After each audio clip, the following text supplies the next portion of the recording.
There's a particular kind of villain that doesn't rely on brute force or monstrous appearance to dominate.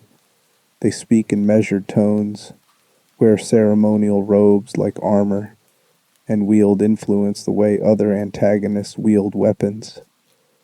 Osmund Saddler stands in cathedral shadows with a hypnotic stare and a voice smooth as poison honey, orchestrating a plan that spans continents while treating human minds like clay to be molded. He doesn't chase Leon Kennedy through village streets or castle corridors. He waits, watches, and manipulates from positions of power, confident that his parasites will do what physical force cannot: break will itself, transform resistance into obedience, and turn enemies into servants who smile while their autonomy dies. Tonight we're descending into the psychology of Osmund Saddler, the architect of horror in Resident Evil 4, the cult leader who resurrected Los Iluminados from historical texts and transformed a Spanish village into his personal kingdom of controlled minds. We're examining the mental mechanisms that create messianic delusion, the personality structures that enable charismatic manipulation, the specific psychological patterns that turn a man into a religious leader willing to sacrifice thousands for visions of global domination. This isn't about tentacles and transformation sequences. This is about the mind behind the infection, the human pathology that weaponized ancient parasites and convinced entire communities to surrender their free will in exchange for belonging to something larger than themselves. If you're enjoying this deep dive into gaming psychology, hit that like button to help other fans of psychological analysis find this video, and drop a comment letting me know where in the world you're watching from and what time it is for you right now. Now settle in, get comfortable, and let's begin our examination of one of Resident Evil's most psychologically complex antagonists. The architect of infection, Osmund Saddler, didn't stumble into leadership of Los Iluminados. He engineered his rise with calculated precision, studying ancient texts that documented the Plagas parasites, learning the history of their banishment by the Salazar family generations earlier, and identifying exactly which psychological buttons to press to resurrect a dormant cult. Before the events of Resident Evil 4, before the village infections, and the presidential kidnapping, Saddler was documented as a bioweapons research chief, someone with a deep understanding of bioweapons and leadership role in their development, someone with access to resources and knowledge that most scientists never encounter. His background suggests education, wealth, and connections that allowed him to move through academic and potentially governmental circles without raising immediate suspicion. The choice to pursue the Plagas specifically reveals something crucial about Saddler's psychological makeup. Unlike other Resident Evil antagonists who created bioweapons through viral engineering or genetic manipulation, Saddler sought out an ancient organism with documented mind control capabilities. Viruses like the T virus or G virus create monsters. Powerful, yes, but uncontrollable, prone to mutation and rampage. The Plagas offered something far more valuable to someone with Saddler's particular pathology. They offered control without eliminating the host's functional capabilities. A Plaga-infected human doesn't become a shambling zombie. They remain physically capable, able to use tools and weapons, able to communicate and coordinate, but their will becomes subordinate to the parasite's influence, and crucially, to whoever holds the dominant strain. This preference for control over chaos is diagnostically significant. Many villains in horror seek destruction for its own sake, embrace mayhem as manifestation of their madness or rage. Saddler's approach is fundamentally different. He wants a world reshaped to his vision, which requires subjects who obey rather than monsters who destroy indiscriminately. This suggests a personality structure built around dominance needs and grandiose fantasizing about social hierarchies, with himself at the apex. We're not looking at someone who wants to watch the world burn. We're examining someone who wants to own the world, to hold every human mind as property, to experience the ultimate expression of power, the complete submission of others' autonomy. The manipulation of Ramon Salazar demonstrates Saddler's understanding of psychological vulnerability with disturbing clarity. Salazar was young, isolated in his ancestral castle, burdened with family history that included the original banishment of Los Iluminados. According to some accounts, Salazar's mother Catalina had him infected with a special plaga strain as a child to cure a terminal illness, against his father Diego's wishes. After both parents died, leaving the young lord orphaned and vulnerable, Saddler approached him not with threats but with persuasion, convincing him that his ancestors were wrong, that the plagas represented power rather than danger, that unsealing the parasites would restore glory to the Salazar name. This is textbook manipulation of someone with fragile ego structure and desperate need for significance. Salazar wasn't coerced through violence. He was seduced through validation, through being told he could be more important than his ancestors, that he could correct their mistakes and achieve greatness. The fact that Salazar was orphaned and already infected when Saddler fully manipulated him adds another layer to our psychological profile. Saddler specifically targeted someone whose identity was still forming, whose capacity for critical thinking about authority figures was underdeveloped, whose need for mentorship and validation was acute.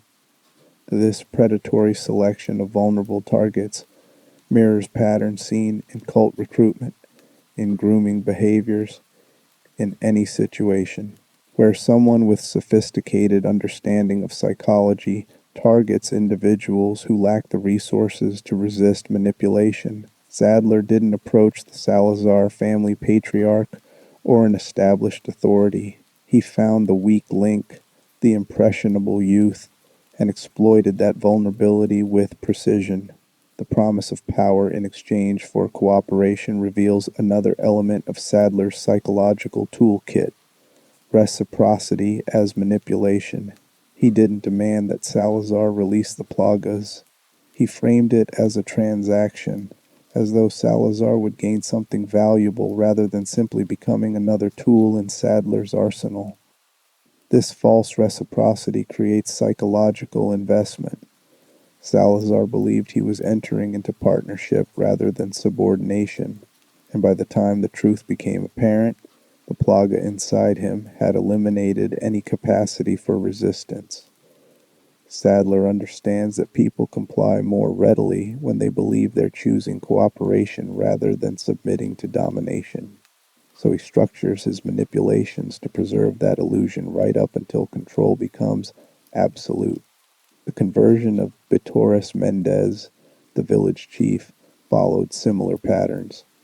Mendez wasn't forced at gunpoint to accept infection. Saddler approached him with the language of religious awakening, framing the plagas as spiritual gift rather than biological weapon.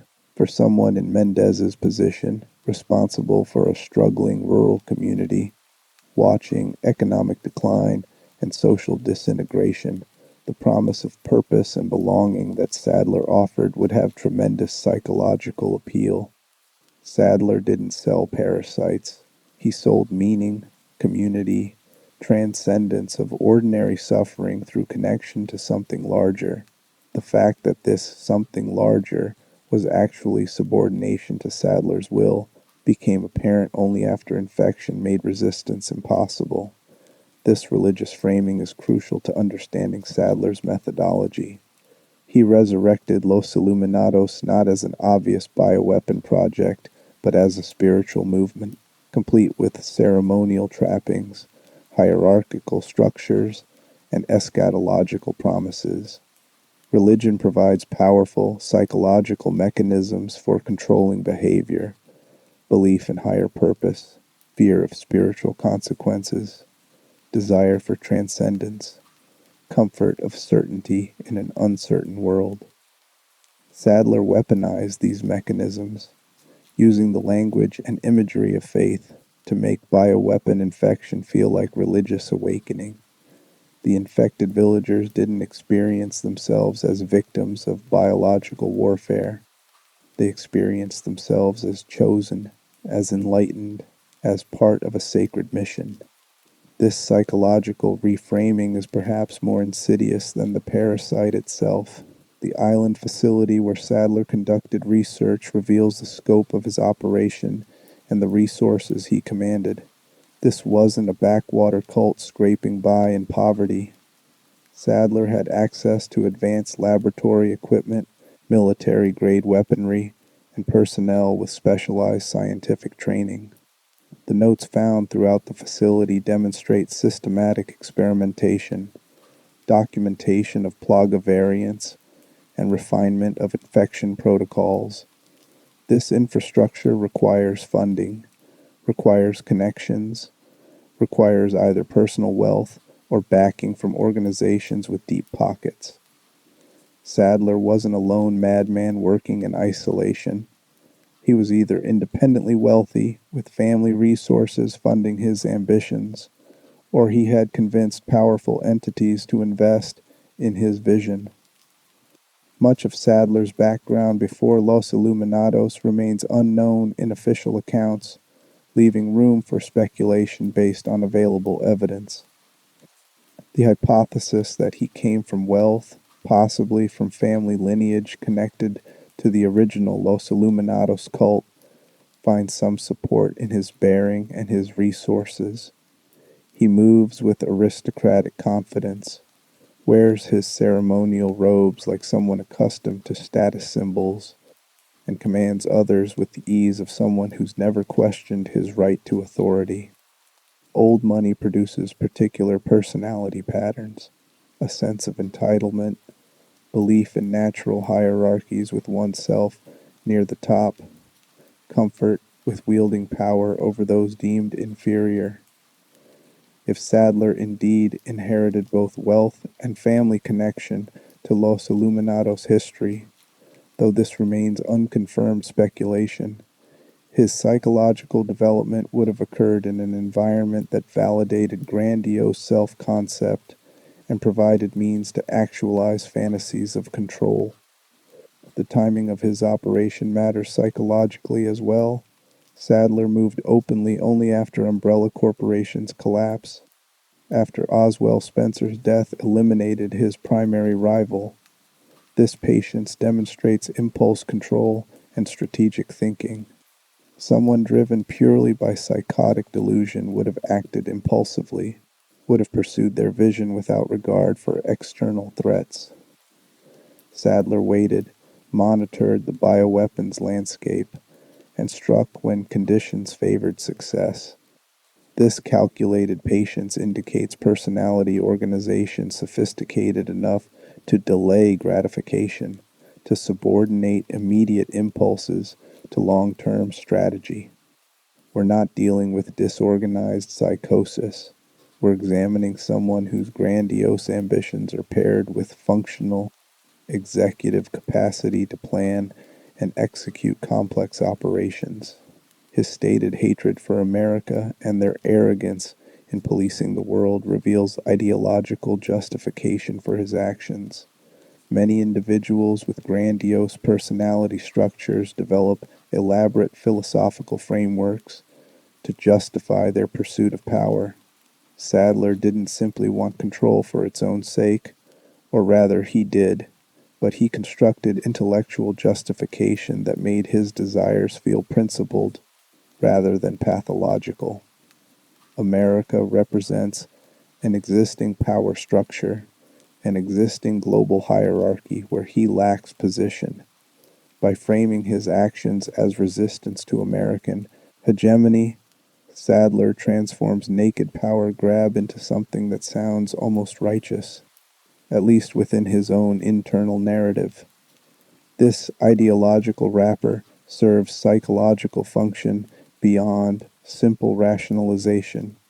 It provides narrative coherence, transforms scattered grandiose fantasies into a unified mission with clear enemy and clear victory conditions.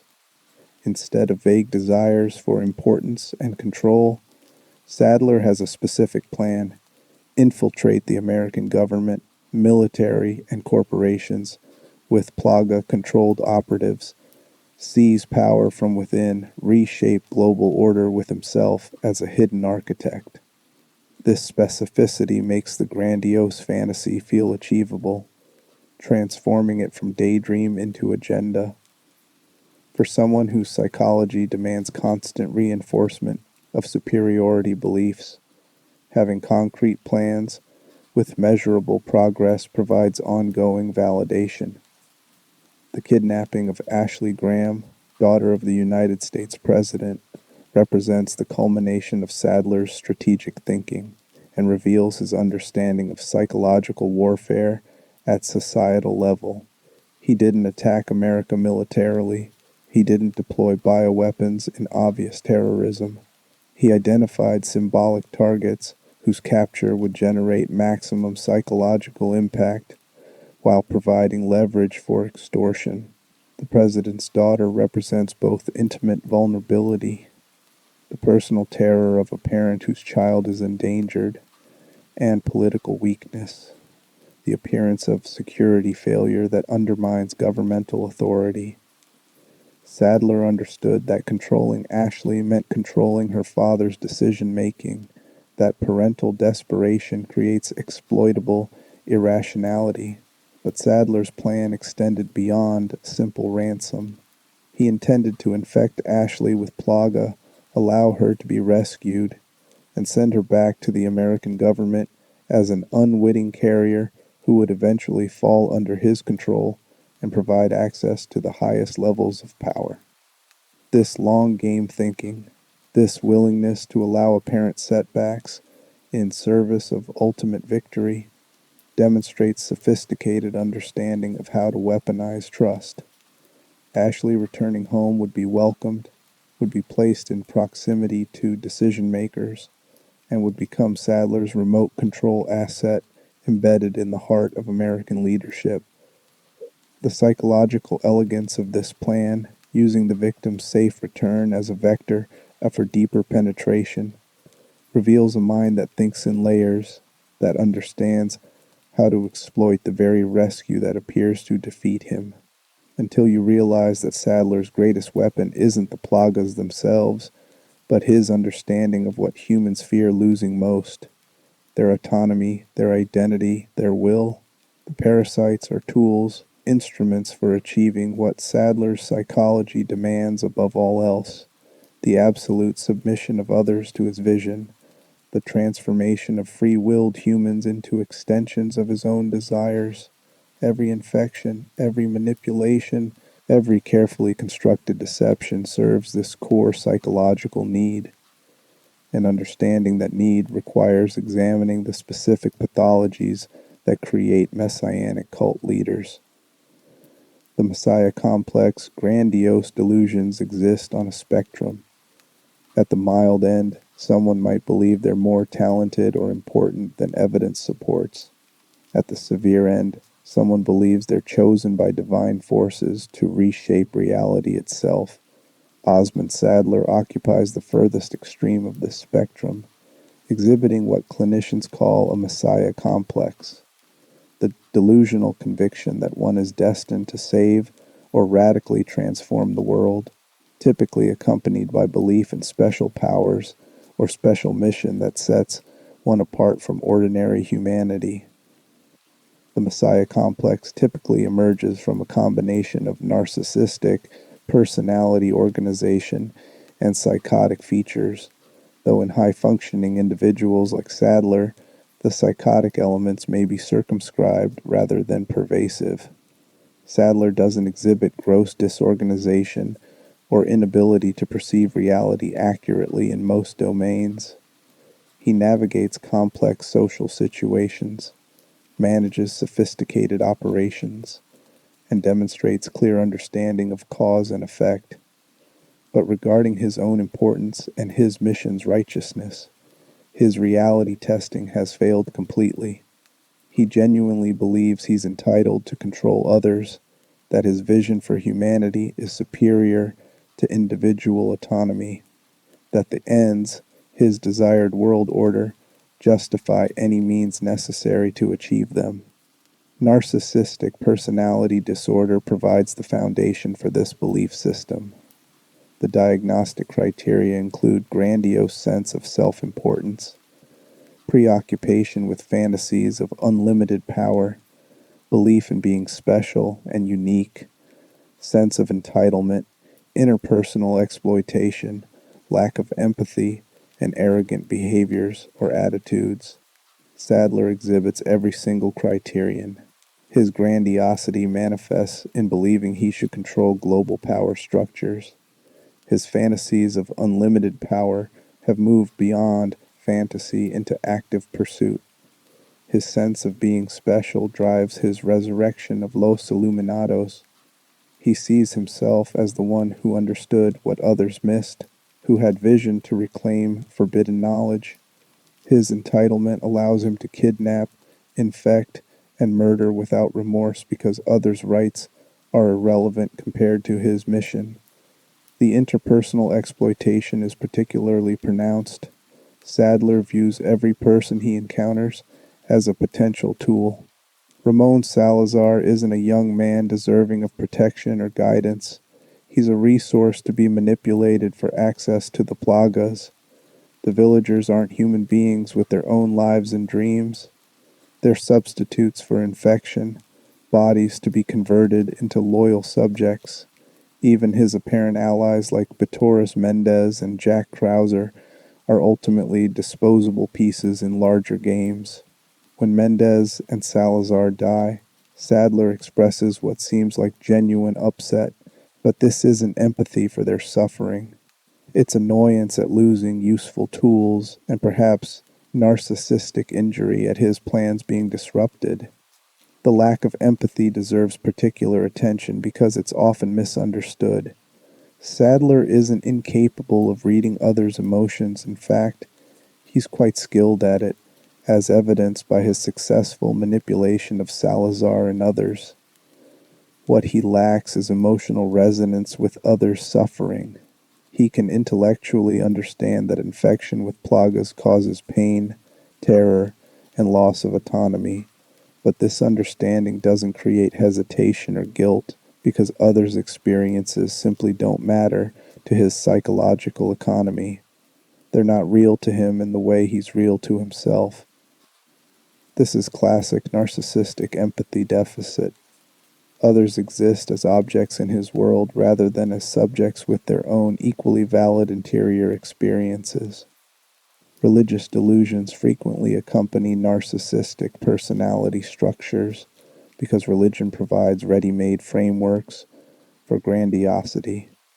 Instead of simply believing you're better than others, you can believe you're chosen by God. The cosmic forces have selected you for special purpose, that your mission has divine sanction. Saddler's resurrection of Los Iluminados as a religious cult, rather than simple bioweapon operation, suggests he may genuinely believe in the spiritual dimension to his work. The ceremonial trappings, the language of enlightenment and salvation, the positioning of himself as a prophet who will reshape the world, these aren't purely cynical manipulations. They serve his own psychological needs, reinforcing his belief in his own exceptional nature and historic importance.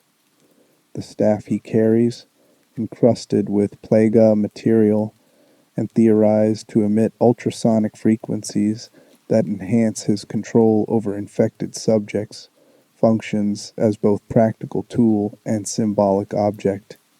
Practically, it may genuinely help him exert control through the plaga's sensitivity to certain sound frequencies, Symbolically, it's a scepter, a marker of authority, a physical representation of his power over others. The fact that he chose to create or commission this ceremonial object reveals investment in appearing as leader, in having visible symbols of his status. This need for external validation of internal grandiosity is characteristic of narcissistic personality. The inflated self-concept requires constant reinforcement through others' recognition and deference. His physical presentation reinforces this dynamic. The long purple robe with golden crests isn't tactical or practical. It's theatrical, designed to create an impression of authority and otherworldliness. The hypnotic stare that others describe suggests Saddler has cultivated a particular way of maintaining eye contact that creates discomfort or fascination in others. Another manipulation technique. Everything about his self-presentation is calculated to create psychological impact, to make others see him as he sees himself, as someone exceptional, powerful, worthy of obedience. This careful construction of appearance and persona indicates someone deeply invested in controlling others' perceptions, someone for whom image management is crucial to psychological functioning. The question arises, does Saddler actually believe the religious framework of Los Iluminados, or is it purely instrumental manipulation? The answer is likely both simultaneously. High-functioning individuals with narcissistic and grandiose features can hold contradictory beliefs without experiencing them as contradictory. Saddler probably believes genuinely in his own exceptional nature and historic mission, while also cynically recognizing that religious language is an effective tool for controlling others. The belief and the manipulation aren't separate. They're intertwined aspects of the same psychological structure where his internal grandiosity and his external manipulations reinforce each other.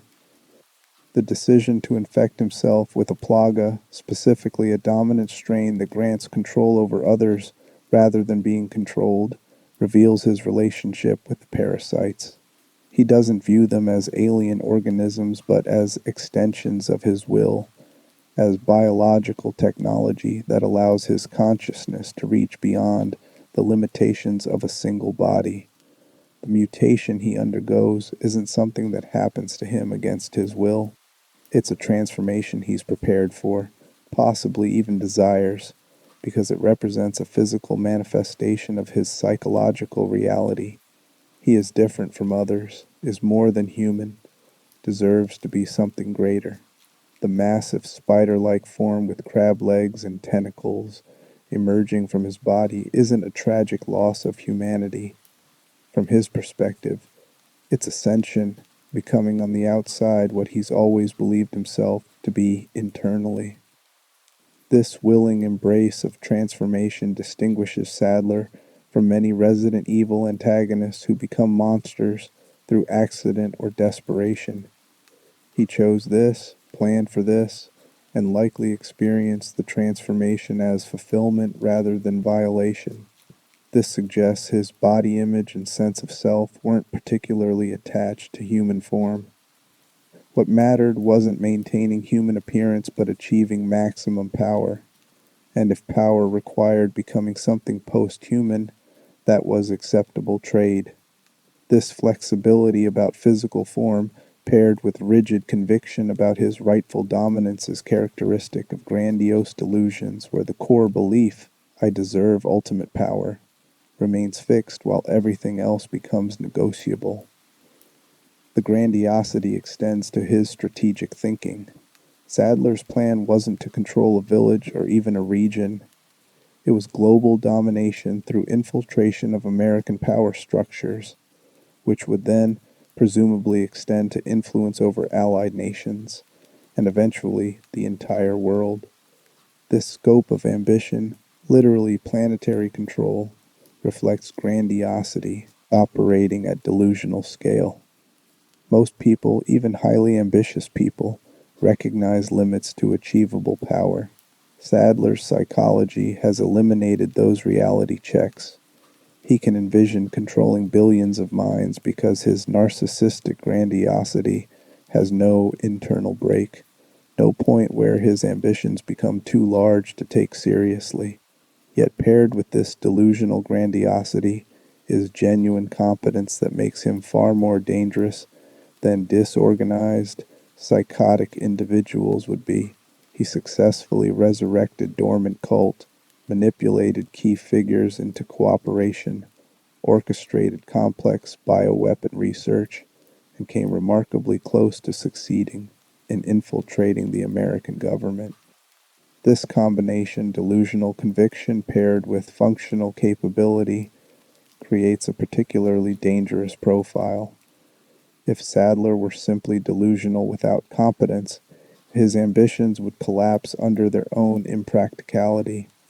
If he were simply competent without delusional conviction, he might pursue power through more conventional means. The fusion of both elements makes him a formidable antagonist, whose grandiose visions are backed by actual ability to make progress toward achieving them. The calm confidence with which he explains his plans to Leon, seemingly unconcerned that he's revealing his strategy to his enemy, reflects narcissistic overconfidence. He doesn't believe Leon represents genuine threat because in Sadler's internal hierarchy, Leon is simply inferior. Saddler has plagas, has resources, has destiny on his side. How could one American agent possibly disrupt his inevitable victory? This underestimation of opposition is classic narcissistic vulnerability. The inflated self-concept requires believing in one's own superiority, which creates blind spots about others' capabilities and tendency to dismiss threats until they become undeniable. When his plans do begin unraveling, when Louis Serra betrays him and steals plaga samples, when Ada Wong keeps interfering, when Leon proves more resilient than anticipated, Saddler doesn't immediately abandon his grandiose stance. Instead, he escalates, becoming more directly involved, ultimately transforming into his final monstrous form for personal confrontation. This escalation rather than retreat demonstrates how narcissistic personalities respond to threats to their grandiose self-concept. Admitting defeat or acknowledging that the plan has failed would require accepting that he's not as exceptional as he believes. Instead, he doubles down, invests more deeply in the fantasy, and pursues victory with increasing desperation masked as confidence. The emotional response to losing Mendez and Salazar offers a glimpse into whatever capacity for attachment Saddler possesses. His upset at their deaths suggests he had developed something approaching affection, or at minimum valued them beyond pure instrumentality. This complicates the purely sociopathic reading of his character. People with antisocial personality disorder typically form no genuine attachments, viewing all relationships as purely transactional. Sadler's response suggests he may have narcissistic rather than purely antisocial personality organization, where he can form attachments but only to people who reflect well on him, who serve his needs, or who function as extensions of himself rather than separate beings with their own independent value. This capacity for limited attachment doesn't reflect empathy exactly, but rather what's sometimes called narcissistic object love, caring about others to the extent they serve as extensions of oneself or sources of narcissistic supply. Salazar validated Sadler's importance by following his guidance. Mendez provided competent execution of Sadler's orders and represented Sadler's success in converting others. Their deaths represented losses, not of valued individuals, but of valued reflections of Sadler's own power and success. The upset comes from narcissistic injury. His plan is failing, His tools are being destroyed. His vision is being thwarted, rather than from genuine grief for their suffering. The Messiah complex ultimately becomes Saddler's greatest vulnerability. The absolute conviction in his own exceptional nature and his mission's righteousness creates strategic blindness. He can't truly imagine failure because failure would contradict core beliefs about himself that his entire psychological structure depends on maintaining. When Leon ultimately defeats him, firing a rocket launcher that obliterates his transformed body, the defeat represents not just physical destruction, but psychological impossibility made real. Saddler's final moments, if he retained consciousness long enough to process what was happening, would have been existentially shattering. The moment when grandiose fantasy collided catastrophically with reality, when the Messiah discovered he was mortal after all. The charismatic predator cult leaders share a specific psychological profile that distinguishes them from other manipulative personalities. They combine surface charm with ruthless exploitation, present themselves as saviors while creating dependence, and construct elaborate belief systems that justify their absolute authority over followers. Osmund Saddler exemplifies this profile with a disturbing clarity, demonstrating the specific mechanisms through which charismatic individuals transform vulnerable people into devoted followers willing to surrender autonomy, embrace suffering, and commit violence in service of the leader's vision. Charisma itself is a psychologically complex trait involving a combination of confidence, emotional expressiveness, persuasive communication, and ability to make others feel seen and valued. Charismatic individuals create powerful first impressions, can inspire strong emotions in listeners, and often possess verbal fluency that makes their ideas compelling regardless of objective merit. Saddler's success in recruiting and maintaining follower loyalty despite asking them to accept infection with parasitic organisms demonstrates extraordinary charismatic capability. He convinced people to voluntarily accept loss of autonomy, framing it as spiritual awakening rather than biological assault. The psychological mechanism behind this persuasion involves several elements working together. First, Saddler identifies vulnerable populations, rural villagers facing economic hardship and social isolation, young noblemen seeking purpose, mercenaries craving power. He approaches these individuals not with obvious coercion, but with offers of exactly what their psychological vulnerabilities make them crave. To the villagers, he offers community and meaning. To Salazar, he offers historical redemption and personal significance. To Krauser, he offers power that military service didn't provide. This targeted appeal to specific needs demonstrates sophisticated understanding of psychological motivation. Second, Saddler employs incremental commitment. He doesn't immediately demand total submission. Instead, he creates a series of small agreements that build toward larger commitments. Salazar initially just agrees to hear Saddler out, to consider that his ancestors might have been wrong. This small agreement leads to larger ones. Researching the sealed plagas, considering unsealing them, actually breaking the seal. Each step seems reasonable given the previous step, creating a slippery slope where the final destination, complete subordination to Saddler's will, is reached through a series of individually justifiable decisions rather than single dramatic submission. Third, Saddler controls information and isolates followers from alternative perspectives. Once the village is infected and Los Iluminados is reestablished, the community becomes a closed system where Saddler's interpretation of reality is the only interpretation available. Residents who might question the infection or resist the cult's teachings are either converted through social pressure an eventual physical infection, or eliminated as threats.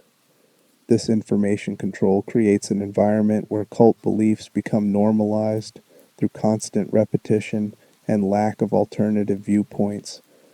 When everyone around you accepts the cult's reality, questioning that reality becomes psychologically difficult even before parasites enforce obedience physically. Fourth, Saddler creates dependence by positioning himself as sole source of meaning and purpose.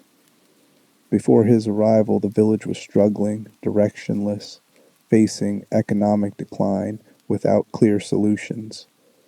Saddler provides a comprehensive worldview that explains their suffering. They were separated from their spiritual heritage, from the power of Los Iluminados, and provides a clear solution. Embrace the Plagas and join the new order. This meaning-making function is psychologically powerful. Humans have a deep need for understanding why their lives are the way they are and for believing their existence serves a larger purpose. Saddler satisfies this need, and once followers have built their identity around the meaning he provides, abandoning that meaning becomes abandoning a sense of self.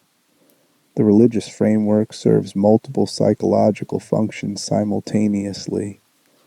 It provides vocabulary and concepts for discussing the cult's beliefs. It creates rituals that reinforce group cohesion and individual commitment through repeated performance. It establishes a hierarchy where Saddler occupies unquestionable position at the apex, with his authority grounded not just in practical power, but in supposed spiritual mandate. And crucially, it makes questioning or leaving psychologically equivalent to betraying divine will, transforming what would otherwise be a pragmatic decision. This group isn't serving my interests, so I'll leave, into a moral crisis where departure means damnation. Saddler's calm, composed demeanor reinforces his charismatic authority. Unlike leaders who rely on dramatic emotionality or intimidating aggression, Saddler presents as unflappable, certain, always in control. This emotional stability creates the impression of strength and wisdom. Followers experiencing confusion or fear can look to Saddler's untroubled confidence and feel reassured. His affect communicates that everything is proceeding according to plan, that there's no reason for concern, that doubts are simply failures to understand the larger vision that he comprehends fully. This emotional modeling shapes followers' responses. If the leader isn't worried, perhaps we shouldn't be worried either. The occasional displays of violence or threat serve a calculated purpose within a charismatic manipulation framework. When Luis Serra betrays him by stealing Plaga samples, Saddler personally kills him, impaling him with the mutated tentacle that extends from beneath his robes. This act serves as a message to other potential betrayers and demonstrates that Saddler's calm demeanor shouldn't be mistaken for weakness. The violence is targeted and purposeful rather than random or impulsive, which maintains Saddler's image of control while establishing clear consequences for disloyalty. Charismatic cult leaders often employ this pattern: general warmth and validation paired with occasional dramatic punishment that keeps followers both emotionally attached and appropriately frightened of crossing established boundaries. Saddler's treatment of Leon reveals another dimension of his charismatic manipulation, the attempt to convert rather than simply kill. When Leon first becomes infected with a plaga, Saddler could have simply waited for the parasite to mature and take control. Instead, he engages with Leon directly, explains elements of his plan, expresses admiration for Leon's survival skills, and explicitly states his intention to make Leon a personal bodyguard once the plaga achieves full control. This isn't necessary for practical victory. It's a narcissistic need for recognition and validation. Saddler wants Leon to understand his brilliance, to acknowledge that he's been outmaneuvered by superior intellect. Even with an enemy, Saddler can't resist trying to demonstrate his exceptional nature and convert opposition into admiration. This need for recognition points to insecurity beneath the grandiose facade. Truly secure individuals don't require others' acknowledgement of their superiority. The fact that Saddler expends energy trying to impress Leon, trying to make his enemy understand the sophistication of his plan, suggests that his grandiose self-concept requires constant external validation to remain stable. Internally, he may harbor doubts that his inflated self-image works constantly to suppress, and these doubts drive his need to make others see him as he wants to see himself, as exceptional, brilliant, destined for greatness. The cultivation of lieutenants like Mendez, Salazar, and Krauser demonstrates Saddler's ability to adapt his charismatic approach to different personality types. Mendez responds to religious framing and community-focused appeals. He's converted through belief that Los Iluminados will save his village. Salazar responds to validation and promises of personal power. He's converted through appeals to his ego and his desire to transcend his ancestors' legacy. Krauser responds to demonstrated strength and offers of enhanced combat capabilities. He's converted through pragmatic demonstration that Saddler can provide what Krauser values most. This psychological flexibility, this ability to read different people and calibrate appeals to their specific vulnerabilities, is the hallmark of a skilled manipulator. The case of Jack Krauser demonstrates the complexity of Saddler's influence. Krauser was sent by Wesker to infiltrate Los Iluminados and acquire Plaga samples. Whether Krauser's loyalty genuinely shifted to Saddler after infection, or whether he successfully maintained his cover while serving Wesker's interests, remains a matter of interpretation that differs between game versions.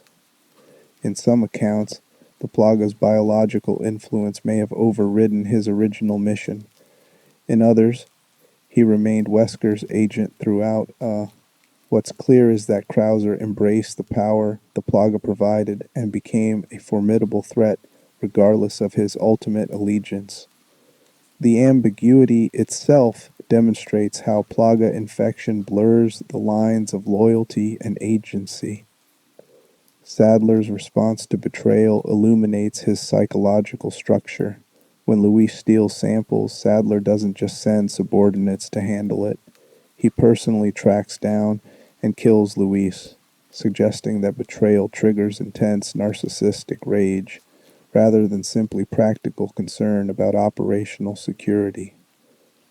Narcissistic rage occurs when someone's inflated self-concept is threatened, triggering disproportionate anger aimed at eliminating the source of threat to that self-concept.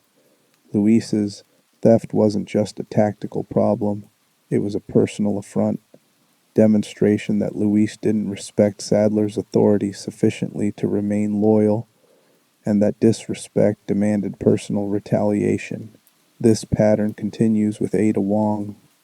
Instead of treating her as a simple tactical problem requiring practical solution, Saddler becomes increasingly focused on eliminating her specifically, eventually capturing her and attempting to use her as bait for Leon.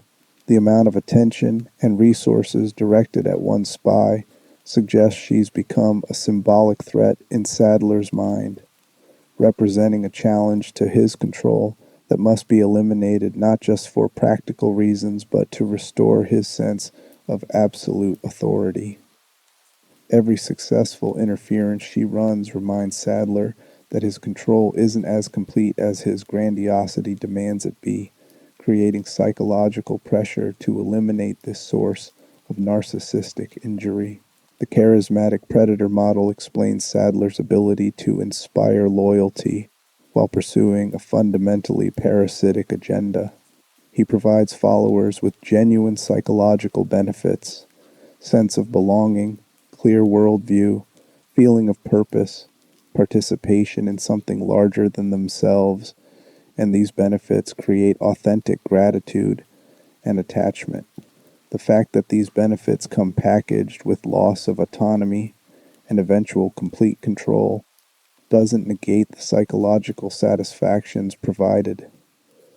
Followers can simultaneously be exploited and feel genuinely fulfilled by their participation in the cult, especially after plaga infection eliminates their capacity to critically evaluate the exchange they've made.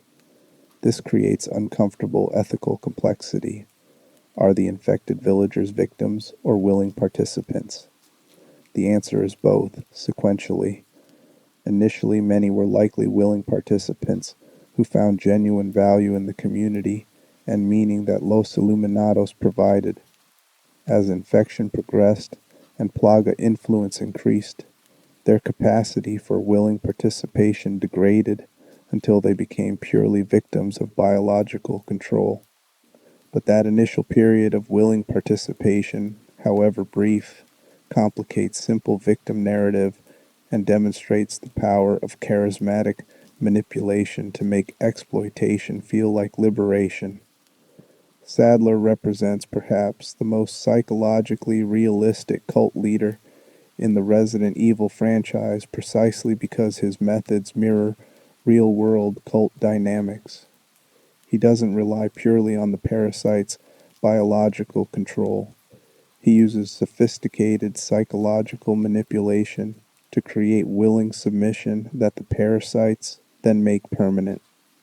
The biological weapon enhances and ensures control, but the foundation is psychological exploitation of needs and vulnerabilities that exist in all humans: need for meaning, for community, for transcendence of ordinary suffering.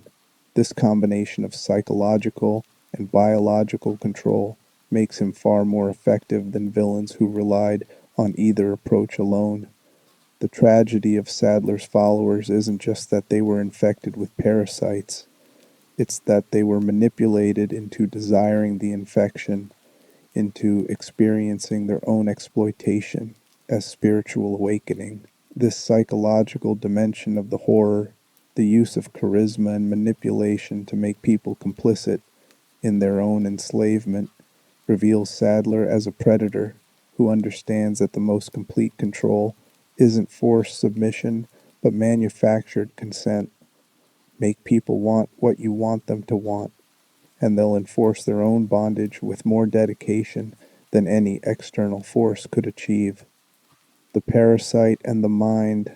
Las Plagas parasites function through mechanisms that blur the line between biological organisms and technological control systems.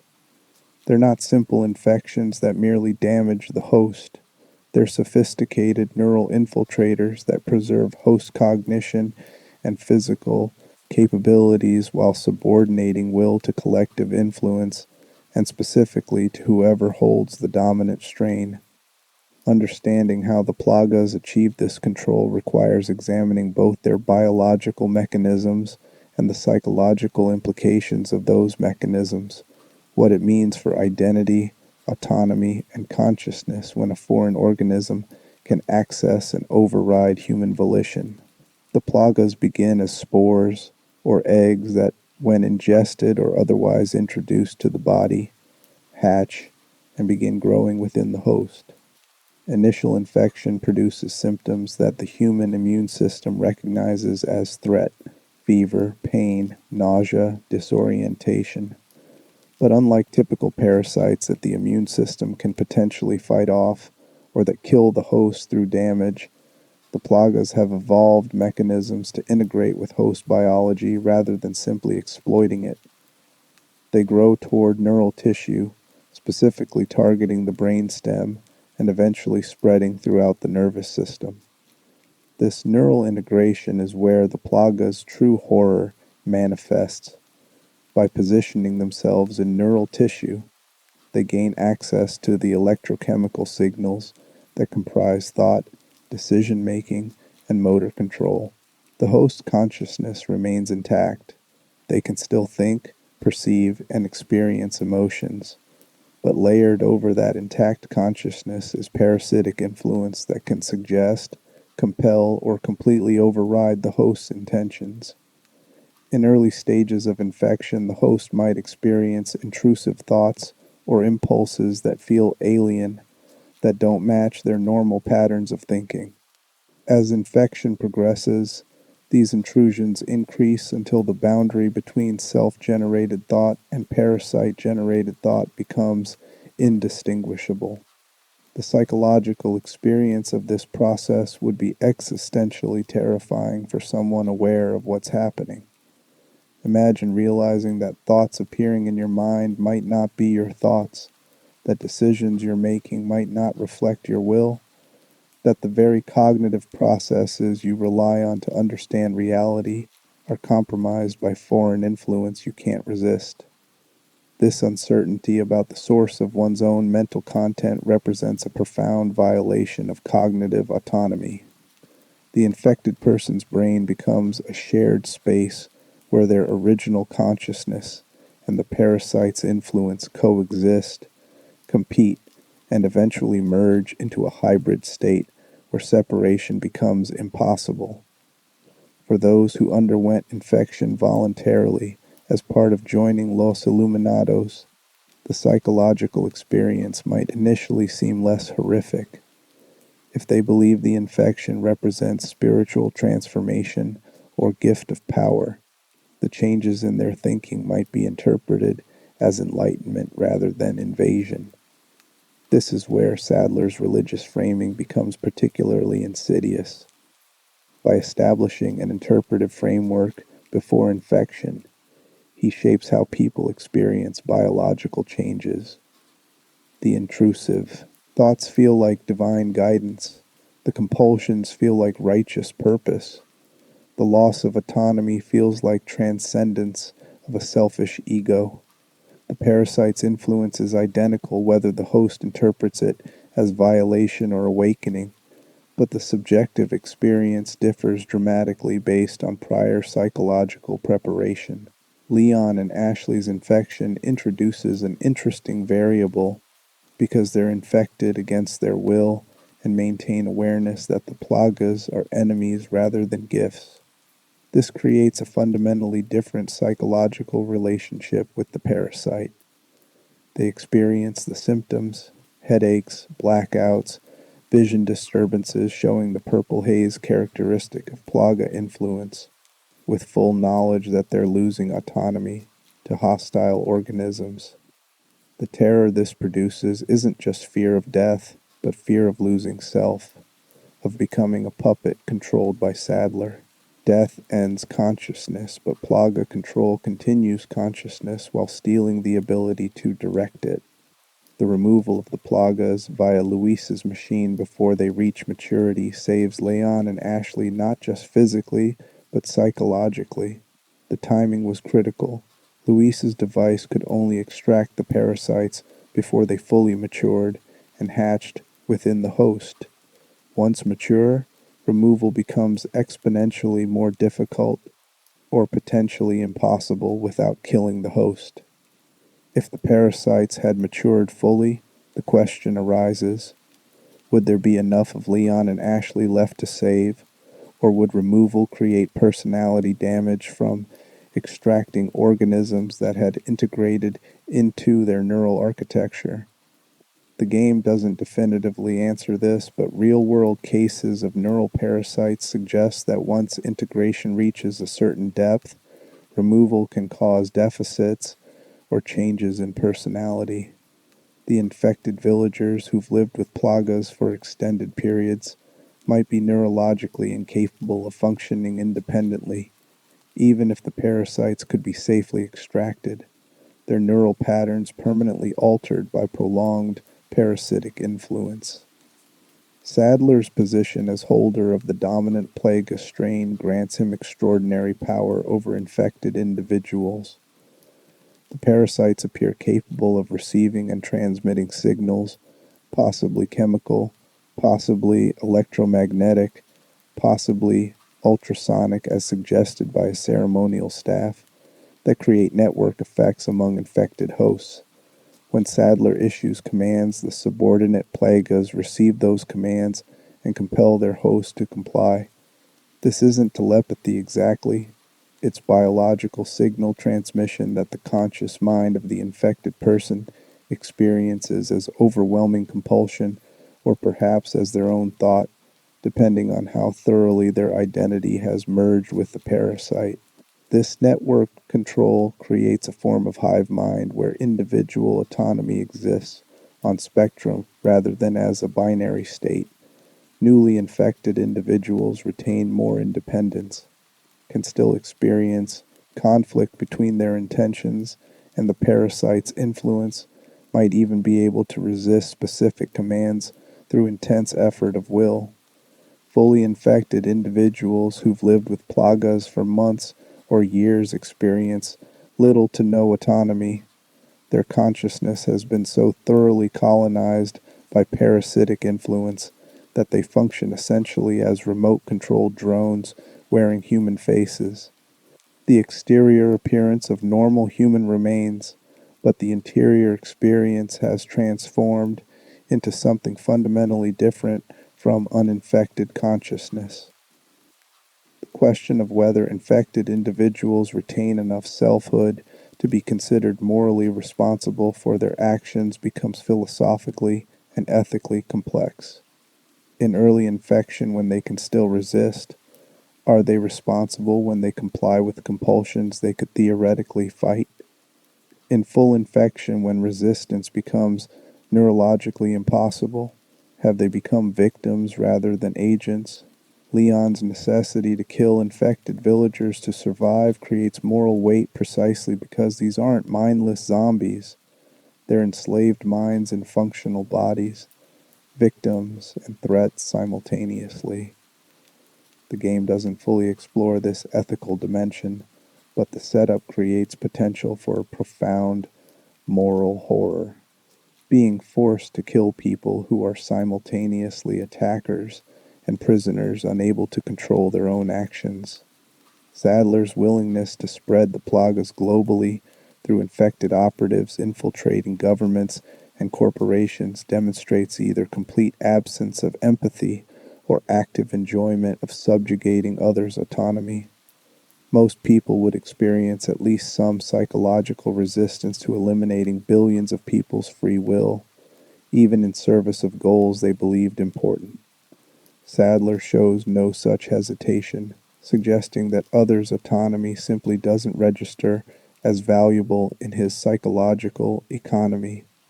Their will is an obstacle to overcome or resource to exploit, not something deserving of protection or respect.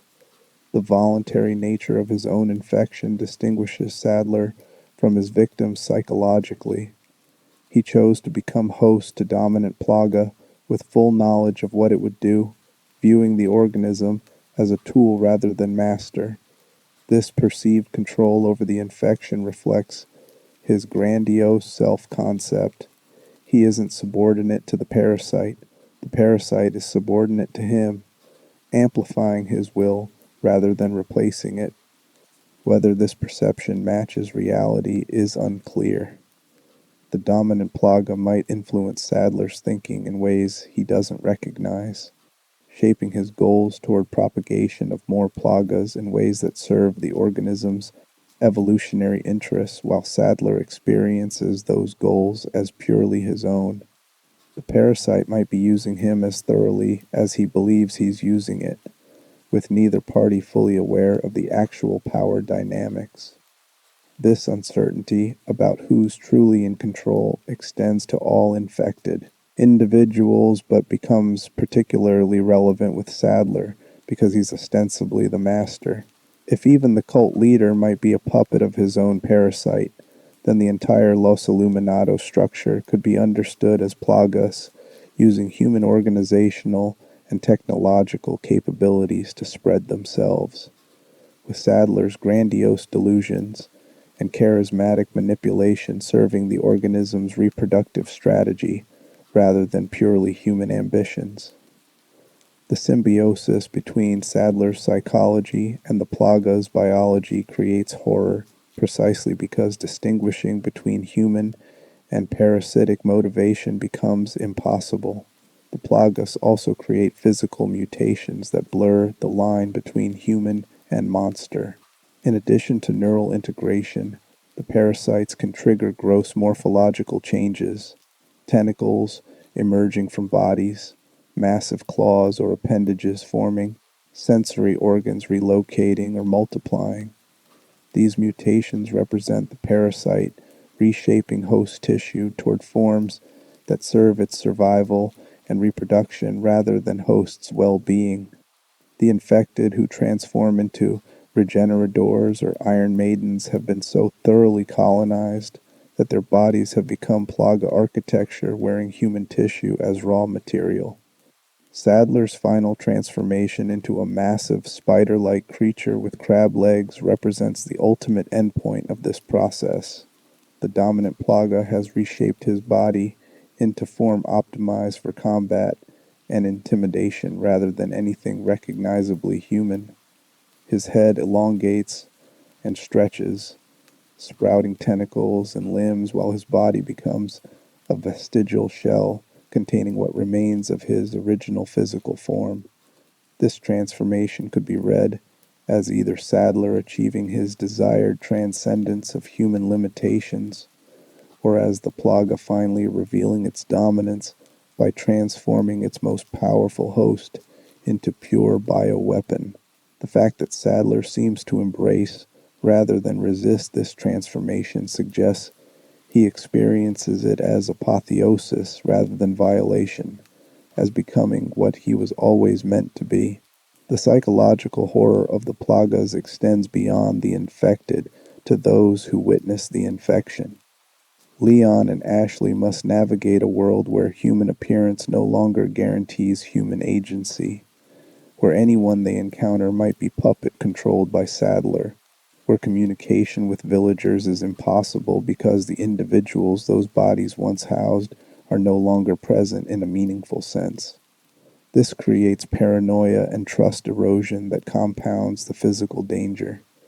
Even if someone appears friendly or helpful, there's no way to verify their autonomy until the plaga either reveals itself through physical manifestation or compels the host to attack. The world becomes populated with human-shaped uncertainties, familiar forms housing alien intentions. The concept of informed consent becomes meaningless in the context of plaga infection. Even villagers who initially chose to accept infection couldn't have truly consented because they couldn't have understood what they were consenting to, the complete dissolution of their capacity for future choice. True consent requires ongoing ability to withdraw consent, but plaga infection eliminates that ability permanently. This transforms even apparently voluntary infection into a form of violation, because the choice to infect effectively ends all future choosing. Saddler's framing of infection as a gift obscures this reality, presenting irreversible loss of autonomy as though it were enhancement rather than amputation of self.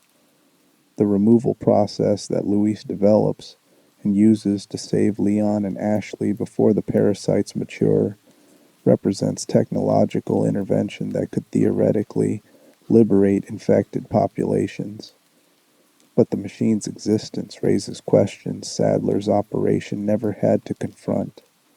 If infection could be reversed, would the previously infected want reversal? After weeks or months of experiencing plaga-influenced consciousness, after building identity around Los Iluminados membership and mission, would the host personality even want to return to pre-infection state? The parasite might have become so integrated into their sense of self that removal would feel like violation rather than rescue, like losing an essential part of identity rather than regaining stolen autonomy. This possibility that victims might resist their own rescue introduces an additional layer of psychological horror. The most complete enslavement isn't the kind that requires chains, but the kind that makes the enslaved defend their bondage, that transforms captivity into identity. If the Plagas achieve this level of integration, if they can make hosts experience parasitic control as authentic self, then they represent a form of existential horror that exceeds simple body horror or monster threat. They represent technology of consciousness itself, biological means of rewriting what it means to be a person, of transforming subjects into objects while maintaining the appearance and partial reality of continued selfhood. Saddler's plan to infect global leadership with this technology reveals his ultimate vision, a world where power structures remain intact, but all decision makers are puppets dancing on strings he controls. Democratic governments would continue holding elections, but every candidate would serve Saddler's agenda. Corporations would pursue profits, but those profits would flow toward Saddler's goals. The appearance of free society would persist, while the reality of freedom disappeared, replaced by biological authoritarianism more complete than any historical tyranny, because it operates from inside subjects' own nervous systems. This is the horror of invisible totalitarianism, of control so thorough that its victims don't recognize they're controlled. The Plagas as tool for this vision represent Saddler's psychology made literal, his need to dominate others, his inability to tolerate autonomy that might challenge his will, his desire to remake the world according to his specifications. All of these psychological drives find perfect instruments in parasites that preserve functionality while eliminating volition. The Plagas are Saddler's fantasy made flesh, biological technology that could transform his grandiose delusions into achievable reality. The fact that he came so close to succeeding, that only Leon's intervention prevented Ashley from returning to her father as an unknowing carrier, demonstrates how effectively he understood both the parasite's capabilities and the psychological vulnerabilities that would allow their spread. The puppet master's theater control manifests in layers throughout Saddler's operation, from the crude physical control of Plaga-infected bodies to the sophisticated psychological control of manipulated allies to the strategic control of information and resources. Each layer serves a different purpose and reveals different aspects of Saddler's pathology, his compulsive need to orchestrate events and people toward outcomes he's predetermined. Understanding how these control mechanisms work together reveals the theatrical nature of his entire operation. Everything is performance designed to serve his narrative of inevitable victory. The village itself becomes a stage for this theater. When Leon arrives, what appears to be spontaneous hostile response from villagers is actually coordinated performance. The villagers act with a unified purpose, not because they independently decided Leon represents a threat, but because Saddler's Plaga control has transformed them into an ensemble cast executing the director's vision. The famous opening sequence where Leon encounters villagers who seem to be going about daily activities before suddenly attacking demonstrates this theatrical quality. They're performing normalcy until the script calls for violence, then switching modes with eerie synchronization. This coordinated behavior serves multiple purposes beyond simple tactical advantage. It demonstrates Saddler's power to Leon and any other observers, showing that he commands a literal army of controlled individuals. It creates a psychological warfare effect, the uncanny valley of human forms moving with non-human coordination, and it satisfies Saddler's need for visible proof of his dominance. The villagers aren't just serving him pragmatically, they're performing his will in ways that make his control obvious and undeniable. Their coordination is flex, demonstration of power that exceeds mere victory and enters the realm of spectacle. The architectural spaces where Leon confronts Various lieutenants carry similar theatrical quality. The village becomes a horror movie set with burning buildings and ritual sacrifice imagery. Salazar's castle is Gothic excess with trap-filled rooms and medieval aesthetics. The island facility combines industrial military installation with religious ceremony spaces. None of these environments emerge naturally. They're constructed stages designed to create specific atmospheres and psychological impacts. Saddler could have simply had Leon killed efficiently. Instead, he allows him to progress through elaborately designed challenges that serve no practical purpose beyond creating drama. This indulgence in theatrical excess rather than efficient elimination of threats reveals narcissistic psychology at work. Saddler wants witnesses to his brilliance and wants his victory to be recognized as a demonstration of superiority rather than simple success. Killing Leon immediately would achieve the practical goal of removing a threat, but it wouldn't provide narcissistic supply, wouldn't create an opportunity for Saddler to demonstrate his elaborate planning and his control over the environment. The chase through various locations, the confrontations with increasingly powerful subordinates, the revelations about the Plagas' capabilities, all of this serves Saddler's psychological need for his victory to be acknowledged as earned through exceptional ability, rather than merely achieved through resources. The way Saddler communicates with Leon reinforces this pattern. He appears via projection, speaks directly to Leon through the Plaga's influence during Leon's infection-induced visions, and eventually confronts him personally only after Leon has proven worthy by defeating lieutenants and surviving challenges. This graduated escalation mimics video game boss structure, but from a narrative perspective, it demonstrates Saddler's need to build dramatic tension, to position himself as the final challenge that must be earned through overcoming lesser obstacles. A purely pragmatic antagonist would skip the theatrics and neutralize threats through the most efficient means available. Saddler's psychology demands theater. The ritualistic elements throughout Los Iluminados spaces serve similar functions.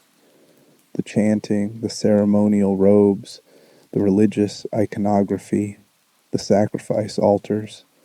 These elements create atmosphere and reinforce group identity among believers, but they also serve Saddler's need to see his operation as meaningful rather than merely functional. The religious trappings transform bioweapon deployment into a holy mission, elevating his ambitions from simple power-seeking to cosmic significance. Every ritual performed reinforces this narrative for both followers and for Saddler himself, creating and recreating the reality where he's prophet rather than terrorist, savior rather than enslaver. The manipulation of Jack Krauser demonstrates Saddler's control extending beyond plaga infection into pure psychological influence. Krauser came to the operation as an infiltrator for Wesker, maintaining secret loyalty to different masters while pretending to serve Los Iluminados. Yet Saddler's combination of charismatic manipulation and plaga influence either converted Krauser genuinely or at minimum created enough ambiguity about Krauser's loyalties that his ultimate service to Saddler's agenda was ensured. The fact that Krauser kidnapped Ashley and delivered her to Saddler, completing a crucial step in the plan, suggests Saddler successfully controlled someone who came explicitly to resist control. This represents perhaps the most sophisticated layer of Saddler's control, the ability to manipulate skilled operatives who know they're being manipulated, who arrived with specific training to resist psychological influence, and who had external loyalties that should have protected them from conversion. If Saddler can control someone like Krauser, then virtually anyone becomes a potential puppet given sufficient time and access. This universality of vulnerability to his methods reflects Saddler's understanding of human psychology at a level that approaches genuine expertise, though expertise deployed entirely toward exploitation rather than healing. The coordination between different factions under Saddler's control, village ganados, Salazar's castle servants, Mendez's religious followers, the military-equipped island forces, demonstrates organizational capacity that exceeds what individual cult leaders should be able to achieve. This suggests either Saddler had significant resources and organizational experience before Los Iluminados, or the dominant Plaga grants coordination capabilities that amplify normal human organizational limits. Either way, the result is an operation that functions with efficiency unusual for cult movements, which typically struggle with internal conflict and organizational dysfunction. Saddler's micromanagement of specific encounters, Leon faces, sending controlled villagers at strategic moments, having subordinates deliver messages, arranging confrontations in locations that favor his forces, shows obsessive attention to detail that goes beyond strategic necessity into compulsive need to control every variable. This perfectionism in orchestration reflects anxiety beneath the grandiose confidence. If Saddler were truly certain of inevitable victory, he wouldn't need to manage every detail personally. The micromanagement reveals fear that if he doesn't control everything, something might slip, some variable might escape his influence and disrupt the perfect outcome he's envisioned. This control anxiety manifests particularly clearly in his treatment of Ada Wong. She represents a variable he can't fully control despite repeated attempts, an independent operator whose interventions disrupt his carefully orchestrated scenarios. His escalating focus on her, from viewing her as a minor annoyance to actively dedicating resources to capturing her, demonstrates how his psychology responds to uncontrollable elements. Rather than adapting strategy to account for unpredictable variables, Saddler attempts to eliminate unpredictability itself to bring even resistant elements under his control. This rigidity, this inability to tolerate uncertainty, becomes a tactical liability that a more flexible antagonist would avoid. The final confrontation where Saddler transforms into his mutated form represents abandonment of subtle control in favor of overwhelming force, when his layers of manipulation, his theatrical staging, his controlled subordinates all fail to stop Leon. Saddler resorts to direct physical domination. This represents psychological regression, when sophisticated control methods fail, falling back on primitive dominance through physical superiority.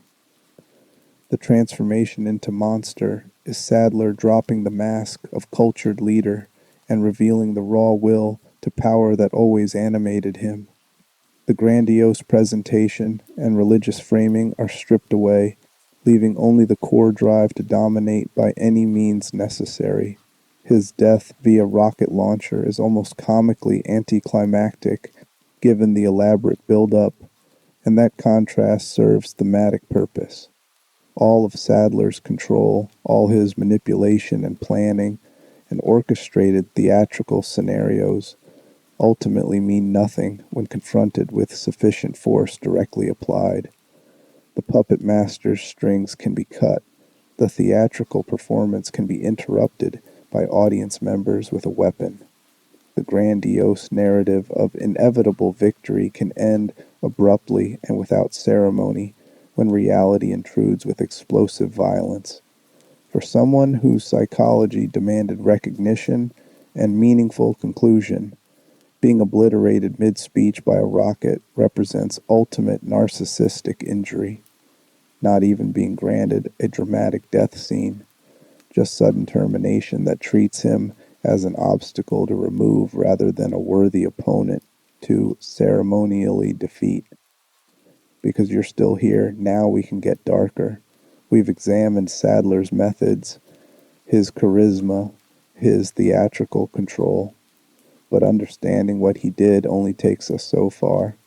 To truly comprehend the horror of Osmund Saddler, we need to confront what he represents, not as an individual villain, but as an archetype of certain kind of human evil that appears throughout history.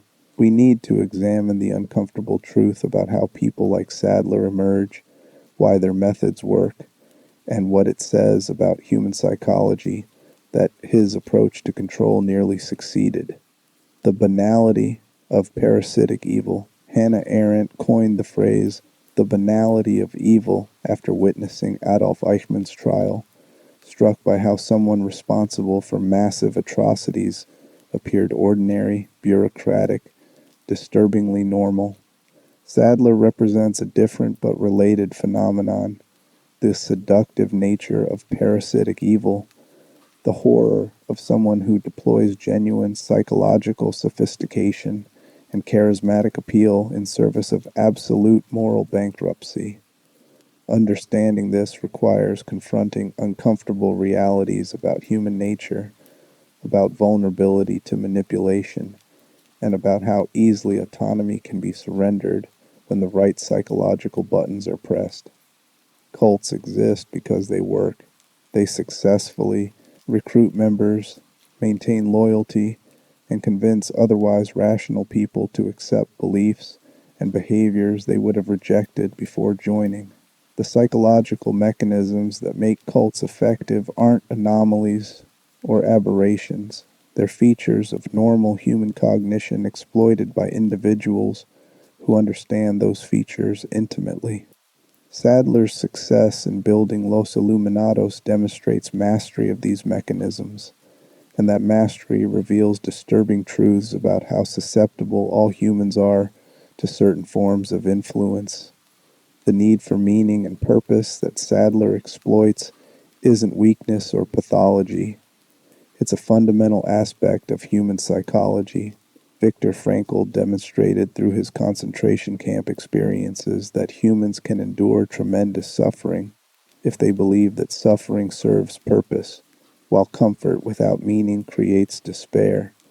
Saddler offers meaning, participation in historic mission, connection to ancient tradition, role in transforming world. For people whose lives lacked clear purpose, this offer has genuine appeal regardless of the horrific methods attached to it. The villagers struggling economically weren't simply brainwashed. They were offered something they genuinely needed, and the fact that accepting that offer required accepting parasitic infection speaks to how desperate the hunger for meaning can become. The desire for community and belonging that Saddler leverages is equally fundamental. Humans evolved as social species for whom isolation represents existential threat.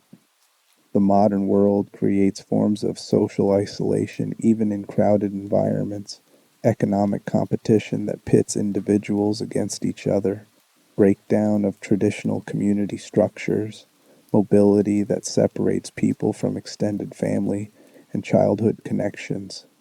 Into this landscape of atomized individuals, Saddler offers a tight-knit community with clear membership criteria and strong group identity. Los Iluminados members know who they are and who they belong to. This certainty of belonging satisfies deep needs that modern secular society often fails to address. The authoritarian submission that Saddler's cult structure demands also finds psychological foundation in normal human tendencies. Stanley Milgram's obedience experiments demonstrated that ordinary people will administer what they believe are dangerous electric shocks to strangers when instructed to do so by authority figures. The impulse to defer to authority, to trust that those above us in hierarchies know better and have legitimate right to command, is deeply ingrained.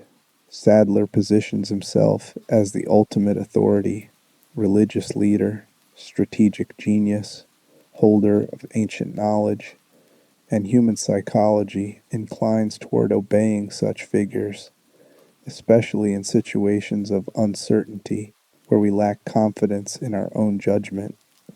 This doesn't excuse the villagers' participation in kidnapping Ashley or attacking Leon, but it contextualizes it. They're not inherently evil people. They're ordinary humans whose normal psychological tendencies were systematically exploited by someone who understood exactly which vulnerabilities to target and exactly how much pressure to apply. The Plagas infection eliminates their autonomy eventually, but many of their decisions to participate in Los Iluminados' activities occurred before the parasites achieved full control, reflecting genuine psychological susceptibility rather than purely biological compulsion. Saddler himself represents the type of individual that appears throughout history with disturbing regularity.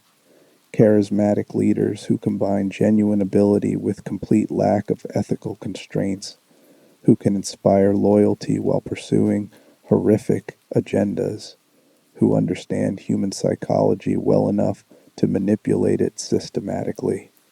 Jim Jones convinced hundreds to commit suicide in Jonestown. Charles Manson convinced followers to commit murders.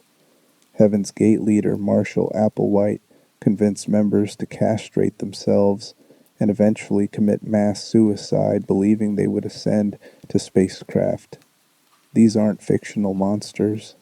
They're historical humans who successfully deployed psychological manipulation to achieve outcomes that seem impossible until you understand the mechanisms involved. What separates Saddler from historical cult leaders is primarily access to technology, both the bioweapon technology of the Plagas and the organizational technology of modern communications and infrastructure. His methods would have worked in any historical period because they target timeless aspects of human psychology. The Plagas simply make his control more complete and more permanent than traditional cult methods allow. Without the parasites, his followers might eventually question, might leave, might regain autonomy. With the parasites, these possibilities disappear, transforming temporary psychological influence into permanent biological fact. The collaboration Saddler received from educated, capable individuals like the scientists running his island facility reveals another uncomfortable truth. Intelligence and education don't protect against moral compromise. Highly trained professionals chose to work on weaponizing the Plagas, conducting research they must have known would be used to eliminate people's autonomy. Some may have been infected and controlled. Others likely participated voluntarily, motivated by money, by scientific curiosity about forbidden research, by ideology, or by simple careerism. The Nazi doctors who conducted experiments in concentration camps were educated professionals. The scientists who developed weapons of mass destruction for various governments were often brilliant. Intelligence can be deployed toward any end, and absent an ethical framework that limits what knowledge is pursued, brilliant minds can rationalize participation in atrocities. This brings us to perhaps the most disturbing aspect of Saddler's operation. It nearly worked. He came remarkably close to infiltrating the United States government with a Plaga-controlled asset who would have had direct access to the president. If Leon hadn't intervened, if Luis hadn't developed the Plaga removal device, if Ada hadn't disrupted operations at crucial moments, Ashley would have returned home as carrier, and Saddler's plan would have progressed to the next stage. The fact that this failure required exceptional circumstances, a highly trained government agent, a repentant scientist sacrificing himself, and a mysterious spy with her own agenda all working against him, demonstrates how effective his approach was. Against ordinary resistance, he would have succeeded. This near success forces confrontation with an uncomfortable question: How many Saddlers exist or have existed who did succeed, who achieved their goals because they didn't face exceptional opposition? How many people in positions of power are there because they deployed manipulation, charisma, and ruthless exploitation of others' vulnerabilities? How many organizations and institutions have cultures shaped by individuals with Saddler-like psychology who never faced accountability because their methods were subtle enough or their power was complete enough to prevent exposure? The Resident Evil universe presents this question in heightened form. Saddler has literal mind control parasites, but the underlying dynamic exists in mundane reality. Charismatic narcissists ascend to leadership position in corporations, governments, and religious institutions regularly. They deploy psychological manipulation to build loyal followings. They exploit vulnerability to maintain control, and they pursue grandiose visions without regard for the harm caused to others. The methods are subtler than parasitic infection, but the patterns are recognizable. Saddler is a horror game villain, but the psychology he represents is real, is prevalent, and is successful often enough to be genuinely frightening when examined honestly. The villagers who became ganados, shambling through ruins of their community attacking strangers, represent the endpoint of vulnerability to this kind of predatory psychology. They were normal people with normal needs who encountered someone who understood how to exploit those needs systematically. Their transformation into monsters isn't random tragedy or supernatural curse. It's a logical consequence of human psychology's exploitable features, meeting someone willing and able to exploit them without restraint. We're encouraged to see them as monsters, as threats to be eliminated, and from Leon's perspective, that framing is accurate. But from a wider view, they're victims whose victimization has transformed them into victimizers, whose suffering has been weaponized and turned outward. This creates moral complexity the game doesn't fully engage with, but that's worth examining. When Leon kills Ganados, is he eliminating threats, or is he killing enslaved people who can't control their actions? The answer is both simultaneously. They are genuine threats who will kill him if he doesn't defend himself. They are also prisoners in their own bodies, minds subjugated by parasitic influence they never truly had a chance to resist. This dual reality, victim and threat, suffering and dangerous, reflects the uncomfortable truth that people can be both simultaneously, that trauma and exploitation can transform victims into dangers without eliminating their status as victims. Saddler's complete lack of empathy for this suffering he's caused marks him as beyond redemption in any conventional sense. He sees the infected villagers' loss of autonomy, their transformation into controlled drones, and feels satisfaction rather than horror. This reveals the core of his pathology. He fundamentally does not value other people's autonomy or well-being. They exist as objects in his world, tools to use or obstacles to remove. This extreme objectification of others sometimes gets called sociopathy or psychopathy, but these labels can obscure as much as they illuminate.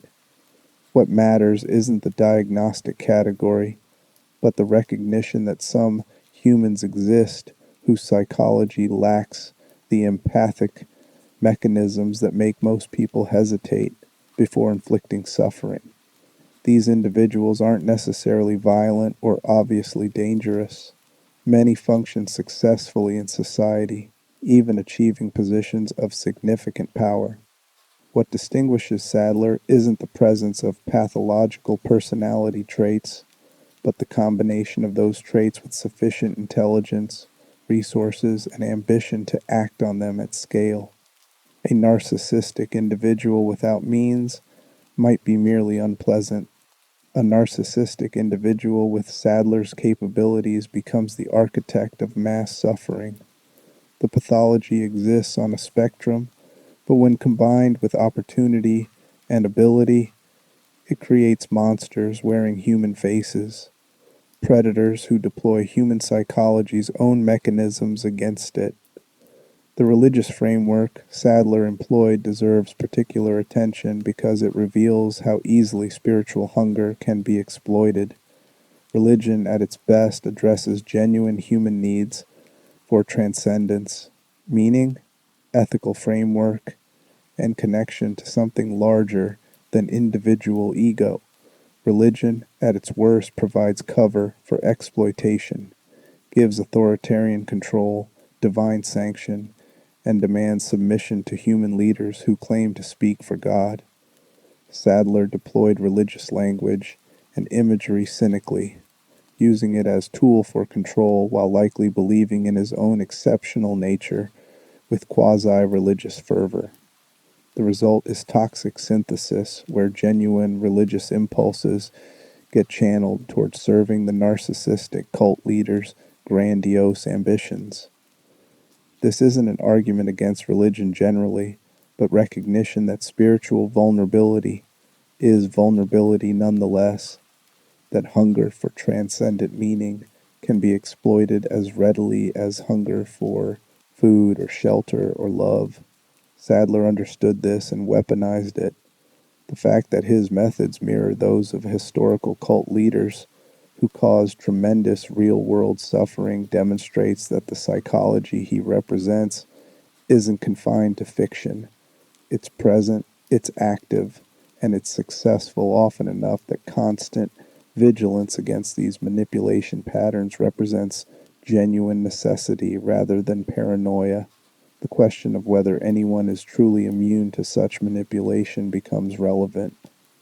Most people believe they're too smart, too independent, too skeptical to fall for cult recruitment. Yet cults successfully recruit people from all educational and socioeconomic backgrounds. The vulnerability isn't about intelligence. It's about encountering the right manipulation at a moment of sufficient vulnerability. Someone who's just experienced major loss, who's isolated and searching for meaning, who's uncertain about their identity or direction. This person is vulnerable regardless of IQ or education level. Sadler's success came from identifying and targeting these moments of vulnerability with practiced precision.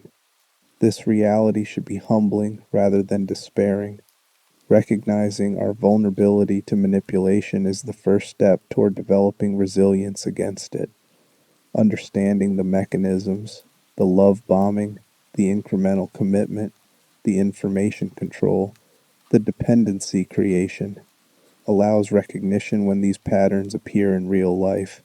Sadler is fictional, but the manipulation techniques he uses are real, are documented, and are deployed by actual predatory individuals and organizations. The psychological literacy to recognize these patterns and respond appropriately represents genuine life skills. That explains why the cult exists and how it operates, but it doesn't explain why we're drawn to these stories, why villains like Sadler fascinate us, why horror about loss of autonomy resonates so deeply. The answer is a lot more uncomfortable than simple entertainment value. The horror of stolen will, free will, whether it exists in an absolute metaphysical sense or not, certainly exists as psychological experience. We experience ourselves as agents making choices, directing our actions toward goals we've selected, living according to values we've adopted. This experience of autonomy is so fundamental to identity that threats to it create existential horror more profound than physical danger. Death ends experience, but loss of will continues experience while removing the ability to direct it creates living death where consciousness persists without agency. This is why Sadler's method of control resonates as a particularly horrifying form of villainy. The Plagas represent literalization of fears about losing autonomy that exist in non-literal forms throughout life. Addiction creates compulsions that override conscious intention. The addict wants to stop but finds themselves continuing despite that desire. Severe mental illness can create intrusive thoughts or hallucinations that feel alien, that seem to come from outside the self even while emerging from one's own brain. Traumatic conditioning can create reflexive responses that bypass conscious choice, making people react in ways they wouldn't choose if given time to deliberate. Dementia erodes the capacity for autonomous decision-making gradually, creating tragedy of consciousness that remains while the will dissolves. These real experiences of reduced autonomy create fear that Saddler's Plagas tap into. The parasites make literal what many people experience metaphorically, the sense that something foreign is influencing their behavior, that they're not fully in control of their own minds, that the boundary between self and others has become permeable. Horror works through recognition, through touching psychological realities we'd prefer not to confront. The Plagas force confrontation with how fragile our autonomy actually is, how dependent our sense of self is on biological processes that can be disrupted, how little it might take to transform an autonomous human into a controlled puppet. The fascination with mind control as a horror trope appears across genres and media because it addresses this fundamental fear. Invasion of the Body Snatchers presents aliens who replace humans with identical copies lacking authentic selfhood. The Borg in Star Trek assimilate individuals into a collective where individual consciousness is subordinated to the hive mind. Zombies in various forms represent humans reduced to base impulses, autonomy eliminated by biological transformation. Each variation explores the question, what happens to me if something else gains control of my body and mind? If consciousness persists but agency disappears, does personal identity survive? These aren't abstract philosophical questions when posed through horror narrative. They become visceral confrontations with the possibility of losing what makes us us. Saddler's Plagas create a particularly sophisticated version of this horror because they preserve functionality while eliminating will. The infected villagers can still perform complex tasks, can use tools and weapons, can communicate and coordinate. They're not reduced to shambling corpses. They're enhanced into efficient drones, which makes the loss of autonomy more complete rather than less. A zombie shuffling mindlessly has clearly lost their humanity. A ganado who can still speak, still plan, still execute complex behaviors, but does so in service of another's will. This is humanity preserved in form while eliminated in essence. The exterior remains while the interior has been colonized. This preservation of appearance while elimination of reality parallels concerns about social control in modern society. We live in an era of unprecedented surveillance, behavioral modification through algorithmic curation of information, marketing science designed to influence decisions below conscious awareness. The methods are subtler than parasitic infection, but the question they raise is structurally similar. To what extent are my choices actually mine? And to what extent am I responding to influences I haven't consciously recognized? When advertisements trigger purchases I didn't plan, when algorithms show me content that shapes my political views, when social pressure compels behavior I wouldn't choose independently, how much autonomy am I actually exercising? Saddler's operation makes these concerns literal and physical, but the underlying anxiety he represents exists in real form throughout contemporary life. The fear isn't just about literal parasites, It's about any force that might reduce our autonomy without us recognizing the reduction, that might make us believe we're choosing freely while actually responding to external control. This is why the horror resonates. It touches real anxieties about real dynamics, even though it exaggerates them into science fiction extremes. The loss of autonomy also carries implications for moral responsibility that the Resident Evil narrative touches on but doesn't fully explore. If the Ganados are truly controlled by Plagas against their will, are they responsible for their actions? Standard moral and legal frameworks assume that responsibility requires capacity for choice. We don't hold sleepwalkers responsible for actions taken during sleep. We reduce criminal responsibility when mental illness severely impaired decision-making capacity. We recognize coercion as a factor that diminishes responsibility. The infected villagers are coerced at biological level. Their neural processes literally hijacked by parasitic organisms. This should eliminate moral responsibility by any reasonable standard. Yet Leon must kill them to survive, must treat them as threats rather than victims. This creates moral tragedy, killing people who aren't fully responsible for attacking you, who are themselves victims of another's cruelty. There's no good option. Letting them kill you respects their victimhood but achieves nothing positive. Killing them preserves your life but requires eliminating people whose actions aren't fully their own. This impossible choice reflects real situations where harm must be prevented even when the person causing harm isn't fully culpable, where there's no clean moral resolution. Saddler escapes this moral complexity by being clearly culpable. He chose to resurrect Los Iluminados, chose to spread the Plagas, chose to infect unwilling victims.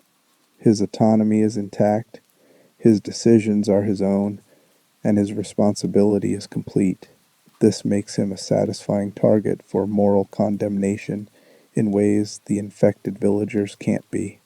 All the horror of stolen autonomy can be traced back to his deliberate choices, making him a proper villain in a moral sense, not just a threat in a tactical sense.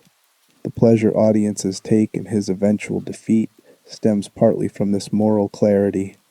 When Leon obliterates him with a rocket launcher, we're watching moral accounting balanced. Someone who stole others' autonomy, losing his own existence. Someone who treated humans as objects being reduced to atoms. The satisfaction isn't sadistic, it's justice. The universe demonstrating that parasitic evil can be stopped, that autonomy can fight back and win. This narrative reassurance matters psychologically. Horror creates anxiety by showing protagonists threatened, but resolution provides catharsis by demonstrating that the threat can be overcome. But the reassurance is partial and complicated by recognition that Saddler's defeat was contingent. He lost because Leon was exceptionally capable, because Louise provided crucial assistance, because Ada interfered at key moments. Against normal resistance, he would have won. This means the victory doesn't prove that evil like Saddler's inevitably fails. It proves only that it can fail if opposed by sufficient force and skill. The real-world equivalents of Saddler, charismatic narcissists who exploit vulnerability and accumulate power, often die peacefully at old age, having never faced consequences for the harm they caused. The narrative justice of Resident Evil 4 doesn't reflect how reality typically operates. This gap between narrative and reality creates its own form of horror. We want to believe that parasitic evil gets punished, that people who steal others' autonomy eventually lose. But history and current events show that many such people thrive, that manipulation and exploitation are often rewarded rather than punished, that the mechanisms of justice frequently fail to hold the powerful accountable. Saddler's death satisfies a need for moral closure that reality often denies, which makes his character both cathartic and a painful reminder of how fiction differs from fact. The question of whether anyone infected with plagas could have resisted more effectively, could have fought harder against the parasitic influence, carries victim-blaming implications that deserve examination. When autonomy is stolen through a biological mechanism that overrides volition, resistance becomes neurologically impossible past a certain point. Asking why victims didn't resist harder misunderstands the nature of the threat.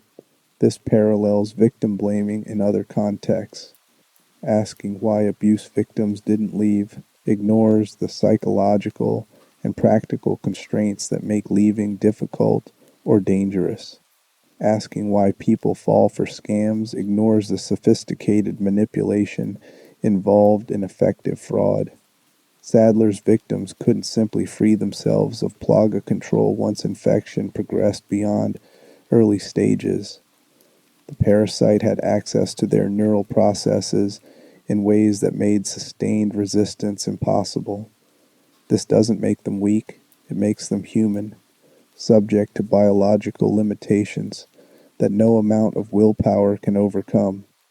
Recognizing this is important for maintaining appropriate moral focus. The evil is Saddler's actions, not the victim's inability to resist those actions through means they didn't possess. The fear of becoming such a victim, of having autonomy stolen by force we can't resist, drives much of the horror Saddler's character creates. We identify not with Saddler, but with his victims.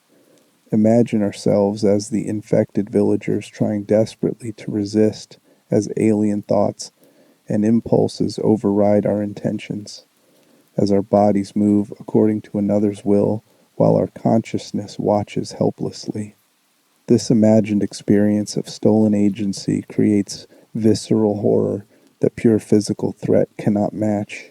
Better to die with will intact than live as a puppet, the horror suggests, and the fact that plagas infection denies this choice makes it that much more terrifying. The cult leader's inevitable fall, narcissistic personality organization carries inherent vulnerabilities that Saddler's character demonstrates with clinical precision. The inflated self-concept requires constant defense, making challenges to that self-concept trigger disproportionate reactions.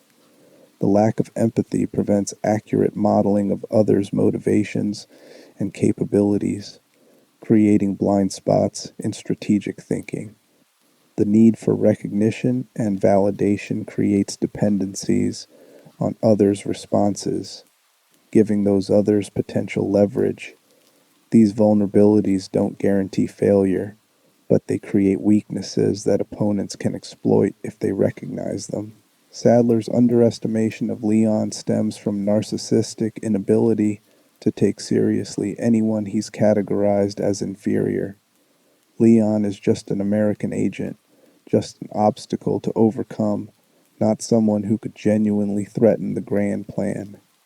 This dismissive attitude prevents Saddler from responding with appropriate force when Leon first becomes problematic. A more pragmatic antagonist would have recognized Leon's demonstrated capabilities, surviving the village assault, defeating the lake creature, navigating the castle, and responding with overwhelming force to eliminate a threat who'd proven themselves dangerous. Saddler's narcissism prevents this adjustment. Leon doesn't fit the narrative of Saddler's inevitable victory, so Leon's successes get dismissed as temporary setbacks rather than warning signs. This pattern of dismissing information that contradicts grandiose self-concept is diagnostically characteristic of narcissistic personalities. Reality must be bent to fit the internal narrative rather than the narrative adjusting to accommodate reality. When facts contradict the belief in one's superiority and inevitable success, narcissistic personalities often simply reject or reinterpret those facts rather than updating their self-concept. Saddler does this repeatedly. Each time Leon progresses further, each time Ada interferes, each time something disrupts the plan, Saddler reframes it as a temporary obstacle rather than evidence that his control might be less complete than he believes. The personal confrontation Saddler chooses in his final form represents narcissistic escalation. Rather than retreat, regroup, and adjust strategy given how much has gone wrong, he doubles down by transforming into combat optimized form and attacking directly. This reflects a psychological need to personally defeat the threat to his grandiose self-concept. Leon has become a symbol of resistance to Saddler's will, and that resistance must be crushed personally to restore the narcissistic equilibrium. Delegating Leon's elimination to subordinates wouldn't satisfy this psychological need, because the wound is to Saddler's ego specifically. The transformation itself reveals comfort with losing human form if it means gaining power, suggesting that Saddler's narcissism centers on dominance and control rather than any particular attachment to human identity. He's willing to become a monster on the outside if it makes him more monstrous, more powerful on the inside. This flexibility about external form paired with rigidity about internal status reflects how narcissistic psychology prioritizes maintaining grandiose self-concept over maintaining any particular physical or social identity. What matters isn't being human. What matters is being superior. The theatrical monologuing Saddler engages in during the final confrontation demonstrates another narcissistic vulnerability: the need to explain his brilliance, to have his superiority recognized even by his enemy. He could simply attack, could use his enhanced form's abilities to kill Leon quickly. Instead, he talks, explains, gloats. This isn't just a villain trope, it's psychologically accurate behavior for someone whose narcissism demands recognition. The victory isn't complete unless the defeated party acknowledges the victor's superiority. Saddler needs Leon to understand how thoroughly he's been outmaneuvered, how exceptional Saddler's planning has been, how inevitable this outcome was. This need for recognition creates an opening. While Saddler talks, while he performs his superiority, he's vulnerable to attack. Ada's timely delivery of the rocket launcher exploits this vulnerability. Saddler is so focused on demonstrating his dominance to Leon that he doesn't adequately monitor for other threats. A more tactically sound approach would recognize that enemies often work in coordination, that monologuing creates vulnerability, that talking should wait until victory is completely secure. But Saddler's psychology won't allow that patience. The need for immediate narcissistic gratification overrides tactical caution. The method of his death, rocket launcher to the face, immediate obliteration, denies him even the dignity of dramatic final words or prolonged death scene. He's mid-speech when the rocket hits, his monologue interrupted by explosive force that doesn't care about his carefully constructed narrative. This sudden, undignified end represents ultimate narcissistic injury. No chance to rage against defeat, no opportunity to deliver final curse or prophecy, no dramatic final gesture. Just an instant transition from speaking to scattered particles. For someone whose psychology demanded recognition and narrative coherence, this abrupt, meaningless ending represents perfect poetic justice. The fact that his death accomplishes relatively little strategically compounds the tragedy from his perspective. Saddler eliminated doesn't destroy Los Iluminados entirely.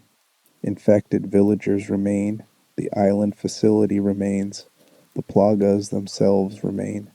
Ada acquires samples, suggesting the parasites will continue being weaponized by other organizations. Saddler's death removes his specific ambition to control world governments, but it doesn't undo the damage he's caused, or prevent others from deploying Plagas for their own purposes. His grand vision dies with him, reduced to scattered bioweapon samples that will fuel other people's agendas rather than his own.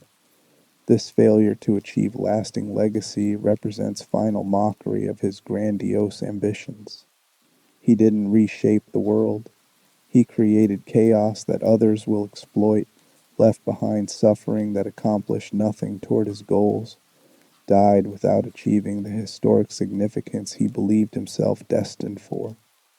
From an external perspective, he's a footnote, another bioweapon terrorist eliminated, another cult leader killed before achieving full implementation of his plan. The internal reality where he was protagonist of historic transformation collided with external reality, where he was simply threatened to be neutralized, and external reality won decisively. The survivors, Leon and Ashley, escape. Ada acquires samples. Hunnigan coordinates from mission control, continue with their lives and missions. Saddler becomes past tense, something that happened and was resolved, episode in their histories rather than transformation of reality.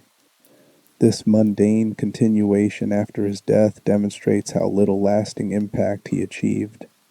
The world continues largely as it was, his presence erased like ripple fading from water. For someone who demanded eternal significance, this ordinary forgetting represents fate worse than death. Yet, from a broader view, Saddler's operation does have consequences that ripple forward. The Plagas samples Ada acquires end up contributing to events in later Resident Evil games. The suffering he caused, the destroyed village, the dead scientists, the victims infected and killed, creates trauma that persists in survivors. His methods prove that Plagas can be weaponized effectively, encouraging other organizations to pursue similar research. So while his specific ambitions failed, his actions contribute to ongoing bioweapon arms race that continues causing harm. This creates a complicated legacy where Saddler failed personally, but succeeded in making the world worse, achieved nothing toward his goals, but accomplished plenty toward general increase in suffering and instability. This is often how parasitic evil operates. It doesn't achieve its stated objectives, but creates collateral damage that persists long after the perpetrator is gone. The cult leader dies, but the traumatized followers live on. The bioweapon project fails, but the technology spreads. The grandiose vision collapses, but the methods it pioneered get adopted by others. The inevitability of Saddler's fall stems not from cosmic justice, but from tactical and psychological weaknesses inherent in his approach. Narcissistic overconfidence created blind spots. Need for recognition created vulnerability.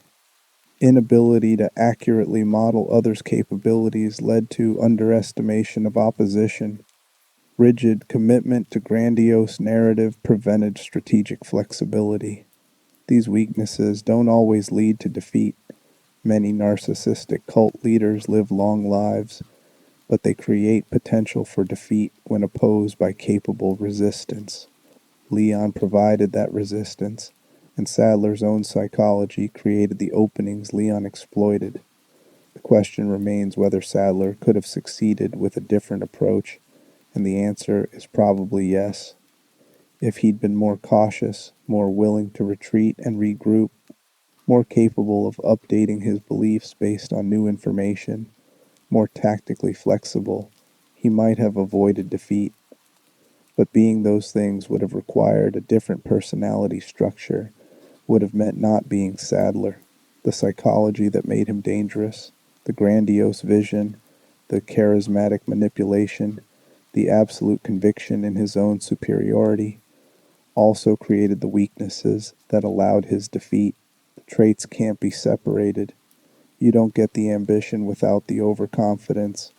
Don't get the charisma without the narcissism. Don't get the conviction without the rigidity. This inseparability of strengths and weaknesses in personality structure reflects how human psychology actually works. We're not modular beings where traits can be swapped independently. We're integrated systems where characteristics cluster together, where the same underlying dynamics produce both capabilities and limitations. Saddler's defeat was built into his psychology from the beginning, not as a guaranteed outcome, but as a persistent vulnerability that sufficient opposition could exploit. Leon and his allies exploited it successfully, and Saddler died as he lived, absolutely convinced of his own exceptional nature right up until objective reality disagreed with explosive force. Reflections in the mirror. The question of why villains like Saddler fascinate us, why we're drawn to psychological analyses of fictional antagonists, carries its own psychological dimensions worth examining. These characters provide a safe distance from which to explore aspects of human psychology that we'd prefer to believe we don't share, impulses toward domination and manipulation that exist in attenuated form in most people but that we're reluctant to acknowledge. Saddler represents extreme expressions of tendencies that exist on a spectrum, and examining him means confronting where on that spectrum we ourselves fall. The desire for control over our environment and circumstances is nearly universal. We want autonomy for ourselves, the ability to make decisions and have those decisions shape outcomes, and part of achieving that autonomy involves influencing others, persuading someone to help us, negotiating to get favorable terms, marketing to convince customers to buy, managing employees to achieve organizational goals. These are forms of control that we consider acceptable, even necessary. The line between healthy influence and manipulative control isn't always clear, and exists more as gradient than sharp boundary. Saddler represents the end of that gradient where all limits have disappeared, where controlling others has become an end unto itself rather than means to legitimate goals, where other people's autonomy has zero weight against personal desires. Most of us stop somewhere along the gradient, recognize that others' autonomy deserves respect, that manipulation beyond a certain point becomes violation.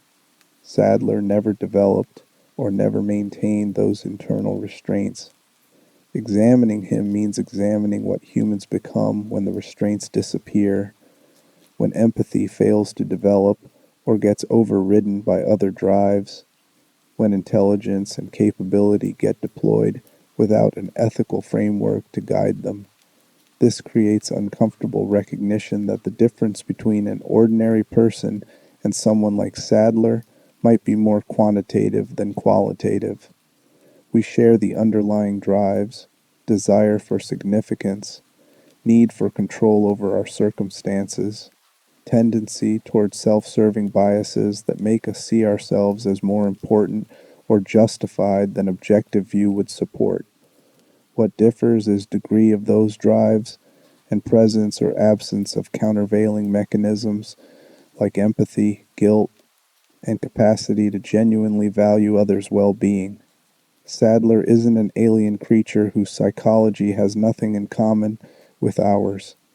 He's a human whose psychology emphasizes elements we all carry while lacking elements that restrain those impulses in most people. The fascination with cult leaders specifically reflects awareness of our own vulnerability to manipulation. We want to believe we'd recognize Saddler's techniques, that we'd resist his appeals, that we're too smart or independent to fall for such obvious exploitation. But studying actual cult recruitment reveals that intelligence and independence don't provide immunity. What protects isn't inherent superiority, but awareness of the mechanisms plus absence of particular vulnerabilities at moment of contact. Anyone experiencing sufficient isolation, uncertainty, or need for meaning becomes potentially recruitable. Examining Saddler means examining the techniques that might work on us if circumstances aligned unfavorably. This vulnerability creates anxiety that horror narratives allow us to process safely. We can experience the threat of autonomy loss through Leon's perspective, can feel the horror of watching others become controlled puppets, and can vicariously confront these fears without actual risk. The resolution, Saddler's defeat, provides reassurance that these threats can be overcome, that autonomy can fight back successfully. This emotional arc from threat to resolution serves psychological function, allowing controlled exposure to fears in context where mastery is ultimately demonstrated. But the deeper, more uncomfortable truth is that studying villains like Saddler also provides vicarious experience of the power fantasy he represents. Part of us wants what he has, the ability to make others comply, the freedom from doubt and guilt, the experience of being exceptional rather than ordinary, the capacity to reshape the world according to personal vision. These desires exist in most people in some form, usually restrained by empathy and socialization and practical limitations. Engaging with Saddler as a character allows exploration of what fulfilling those desires without restraint might look like, lets us vicariously inhabit the mindset of someone who took the drives we suppress and acted on them completely. This doesn't mean we actually want to become cult leaders or bioterrorists. It means we're drawn to narratives that explore the psychological territory of unrestrained will to power because that territory exists in potential within human psychology generally. The same way horror allows safe exploration of fear, villain narratives allow safe exploration of forbidden desires, dominance, control, freedom from ethical constraints, narcissistic fantasy of being so exceptional that normal rules don't apply. We can explore these territories through fiction without endorsing them, can examine psychology without adopting it, can understand the appeal without acting on it. Saddler's charisma matters to this dynamic because charisma itself is a morally neutral trait that we generally admire. Charismatic people attract us, make us want to follow them, create experiences of connection and excitement. When charisma appears in someone working toward ethical goals, we celebrate it as leadership. When it appears in someone like Saddler working toward horrific goals, it becomes manipulation. But the underlying psychological mechanisms are identical. The ability to inspire, to persuade, to make others feel valued and understood. Examining Saddler means examining how traits we admire can be weaponized, how the same capabilities that make someone an inspiring leader can make them dangerous predators. This creates discomfort because it means we can't simply sort people into good with good traits and bad with bad traits. Saddler has genuine capabilities, intelligence, strategic thinking, psychological insight, charismatic appeal that would be assets in someone working toward beneficial goals. The evil isn't in the capabilities but in how they're deployed and toward what ends. This means judging character requires examining not just what someone can do, but what they choose to do with those capabilities, and requires looking at values and goals rather than just skills and traits. The religious dimension of Saddler's operation touches on additional uncomfortable territory, the recognition that religion and spirituality, which serve tremendously positive functions for billions of people, can also be exploited for tremendous harm. The same psychological mechanisms that allow genuine spiritual transformation can allow cultic exploitation. The hunger for transcendence and meaning that drives people toward authentic, religious experience is the same hunger Saddler weaponizes. This doesn't invalidate religion generally, but it means spiritual seeking carries inherent vulnerabilities that require discernment and critical thinking to navigate safely.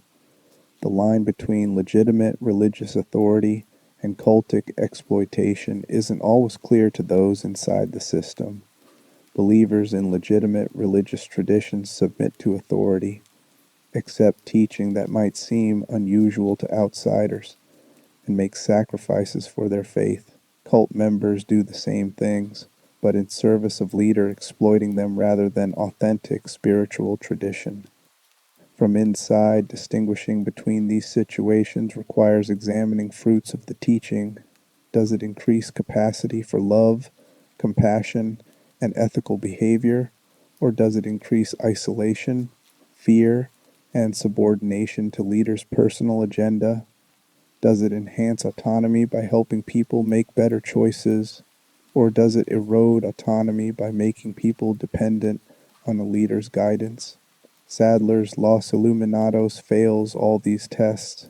It isolates members from outside perspectives, creates fear of questioning, subordinates everything to Saddler's agenda, and systematically erodes autonomy through psychological manipulation followed by biological control.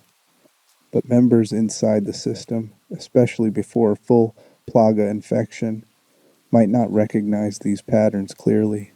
They experience community, purpose, and belonging, genuine goods that make the exploitation harder to recognize. This is how effective cultic systems work, providing real benefits that create loyalty while simultaneously creating dependency and control. The uncomfortable recognition is that many social structures exist on this spectrum. Corporations that demand total dedication from employees while providing community and identity. Political movements that offer belonging and purpose while demanding ideological conformity. Social groups that provide friendship while enforcing narrow behavioral norms. These aren't equivalent to Saddler's operation. They don't use literal mind control parasites, but they employ some of the same psychological mechanisms in attenuated form.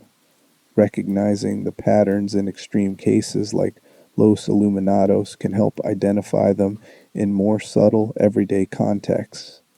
The mirror Saddler holds up reflects not just our vulnerability to manipulation, but our capacity for it. Most people manipulate others at least occasionally, using emotional appeals to get what we want, framing information strategically to shape others' decisions, withholding or emphasizing information to influence outcomes. We call this persuasion or social skills when deployed ethically toward reasonable goals.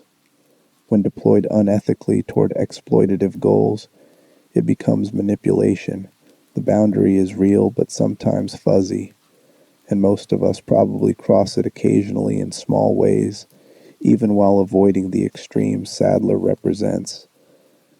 This means maintaining ethical behavior requires ongoing self-examination and willingness to consider whether our influence over others respects their autonomy or exploits their vulnerabilities.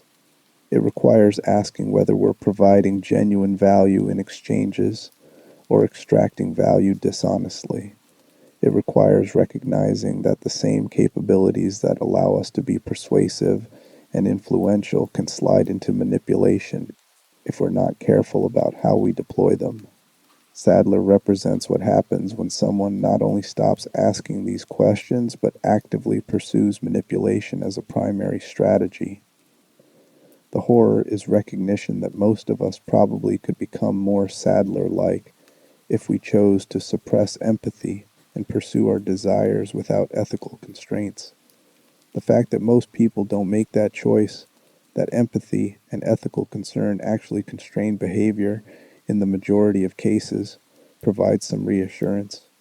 Human nature includes capacity for parasitic evil, but it also includes capacity for empathy, cooperation, and genuine care for others' well-being. Most people, most of the time, choose the latter over the former when given genuine choice. Saddler is a possible human outcome, but not an inevitable or even common outcome. The capacity exists, but most people most of the time keep it suppressed or undeveloped while cultivating better aspects of their nature.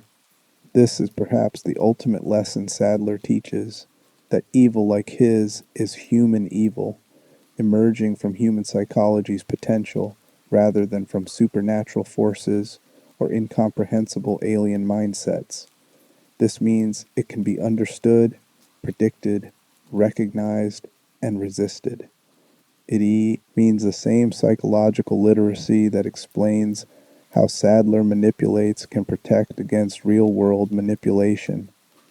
It means that horror narratives like Resident Evil 4 serve educational function alongside entertainment value, teaching through extreme fictional examples about dynamics that exist in attenuated real-world forms.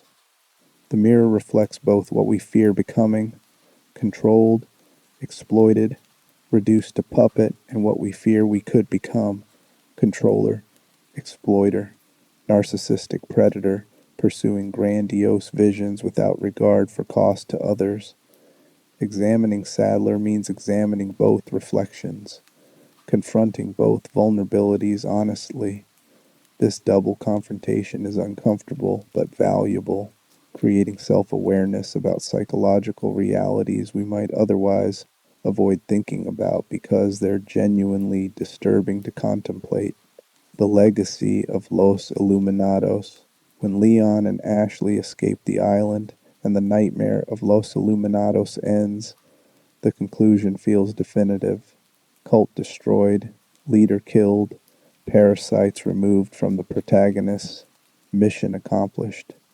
But examining what Los Iluminados represents reveals that its legacy extends beyond Saddler's death, that the ideas and methods he deployed continue circulating in the Resident Evil universe, and more importantly, that the psychological patterns he exemplified continue manifesting in reality regardless of his fictional fate.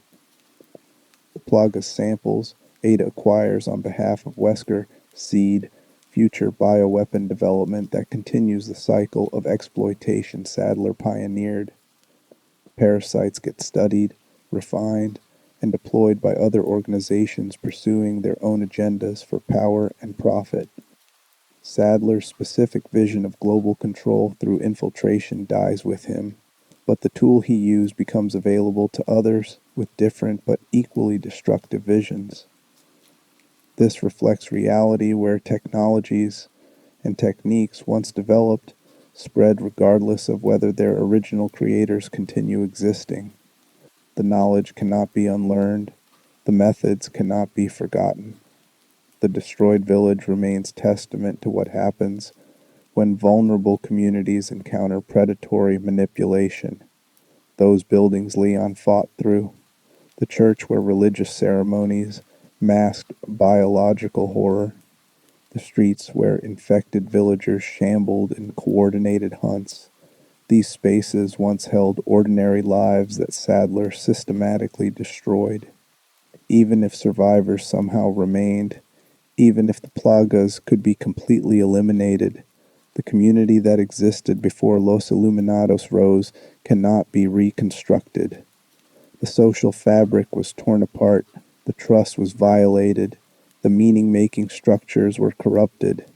The physical location might eventually be reclaimed, but the village as it was is gone permanently. This permanent destruction of communities reflects a pattern visible throughout history where charismatic leaders rise in vulnerable populations, promise transformation, and leave devastation. Jonestown was a thriving agricultural commune before the mass suicide. The Branch Davidians in Waco were a religious community before the siege.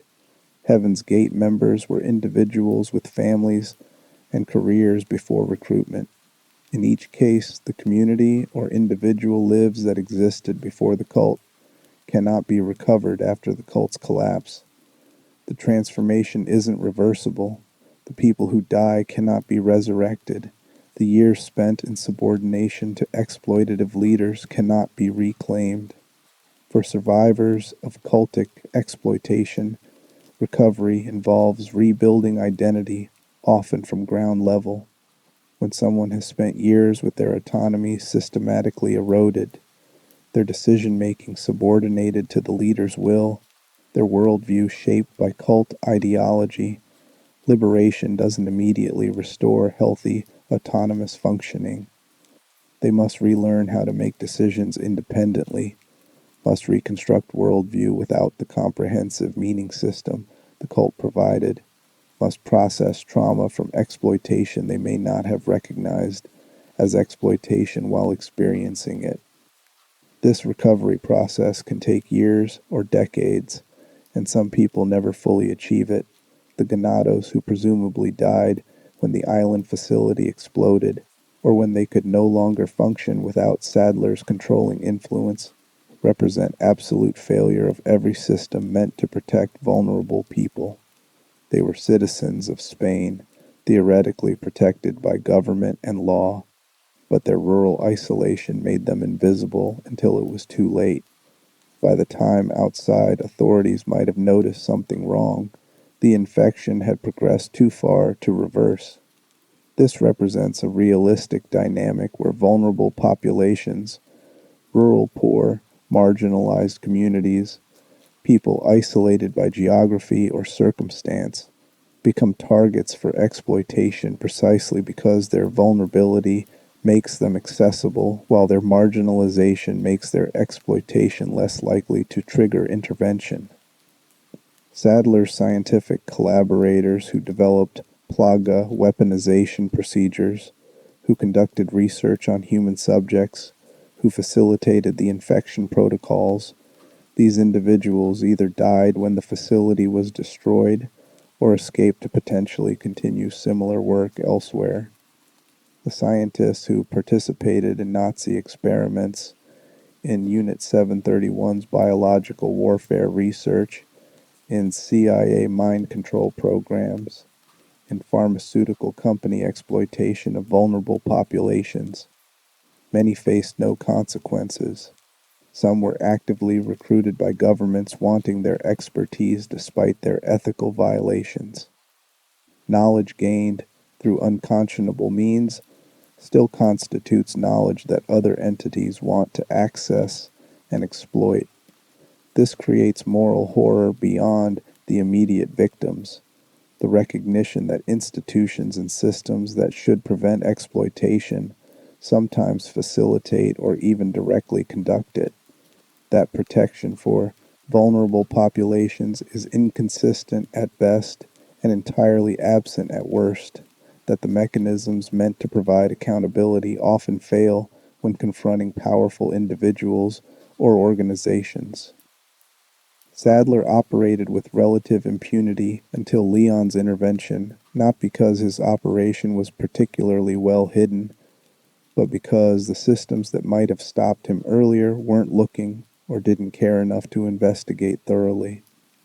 The lesson Ashley learned, that even presidential privilege doesn't guarantee safety, that being daughter of the most powerful man in America didn't protect her from being kidnapped and infected with parasites designed to steal her will, represents loss of innocence about how power actually operates.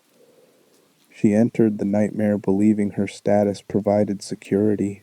She emerged understanding that vulnerability is universal, that no amount of wealth or position or protection detail guarantees safety from determined predatory individuals willing to deploy sophisticated methods. This knowledge changes people, creating permanent awareness of threats that can never be completely eliminated. Leon's experience adds another layer. As a professional trained to confront bioweapon threats, he entered the mission expecting combat and danger, but the psychological dimension of Los Iluminados, the manipulation, the exploitation, the transformation of ordinary people into controlled weapons, represents horror that combat training doesn't prepare anyone for adequately. Killing infected villagers who were simultaneously victims and threats, watching people like Luis who tried to resist Saddler die for that resistance, confronting the absolute evil of someone who would deliberately spread mind-controlling parasites. These experiences create moral injuries that persist beyond physical wounds. The broader Resident Evil universe shows this legacy continuing through multiple games and storylines where plagas and derivatives appear in new forms and new contexts, where the biological horror Saddler helped unleash continues mutating and spreading. His death ended his specific operation but contributed to ongoing escalation of the bioweapon arms race, where each new outbreak creates knowledge that enables future outbreaks, where each defeated villain's research gets salvaged by the next generation of bioterrorists or unethical corporations or rogue governments. The cycle perpetuates because the underlying dynamics, desire for power, willingness to exploit biological knowledge for weapons, institutional failures to prevent proliferation continue operating. In reality outside fiction, the psychological patterns Saddler exemplified continue manifesting. Charismatic narcissists continue rising to positions of power in organizations, corporations, governments, and religious institutions. Vulnerable populations continue being targeted by predatory individuals offering meaning and community while systematically eroding autonomy. Technological advances continue creating new methods for influence and control that operate below conscious awareness. The specific details change. We have algorithmic manipulation instead of parasitic organisms, social media influence campaigns instead of religious cult indoctrination, but the underlying dynamics remain recognizable. This persistence of patterns suggests that Saddler's legacy isn't primarily about the fictional plagas, but about the psychological and social realities those parasites represent metaphorically. The capacity for parasitic evil exists as a permanent feature of human psychology and human social organization. Every generation produces individuals with the psychological makeup to become predatory cult leaders or exploitative narcissists, and every generation includes vulnerable populations those individuals can target. The names and methods change, but the fundamental dynamic remains stable across cultures and historical periods. Understanding this doesn't lead to despair unless we choose that interpretation. It can instead lead to vigilance, to psychological literacy that allows recognition of manipulation patterns early, to social structures designed specifically to protect vulnerable populations from exploitation, to ethical frameworks that prize autonomy and consent as non-negotiable values. Saddler represents a cautionary example, demonstration of what humans can become and what they can do when restraints fail. Studying that example carefully can inform how we structure societies and institutions to make such outcomes less likely, how we educate people to recognize manipulation, how we respond when exploitation is discovered. The complete elimination of risks like Saddler represents is impossible. Human psychology produces these personalities regularly, and no system can guarantee absolute protection. But the difference between societies where such individuals frequently gain power and cause tremendous harm versus societies where they're more often identified early and prevent from large-scale exploitation lies in collective awareness, institutional design, and cultural commitment to protecting autonomy and dignity. The patterns can't be eliminated, but their success rate can be reduced through conscious effort and structural safeguards.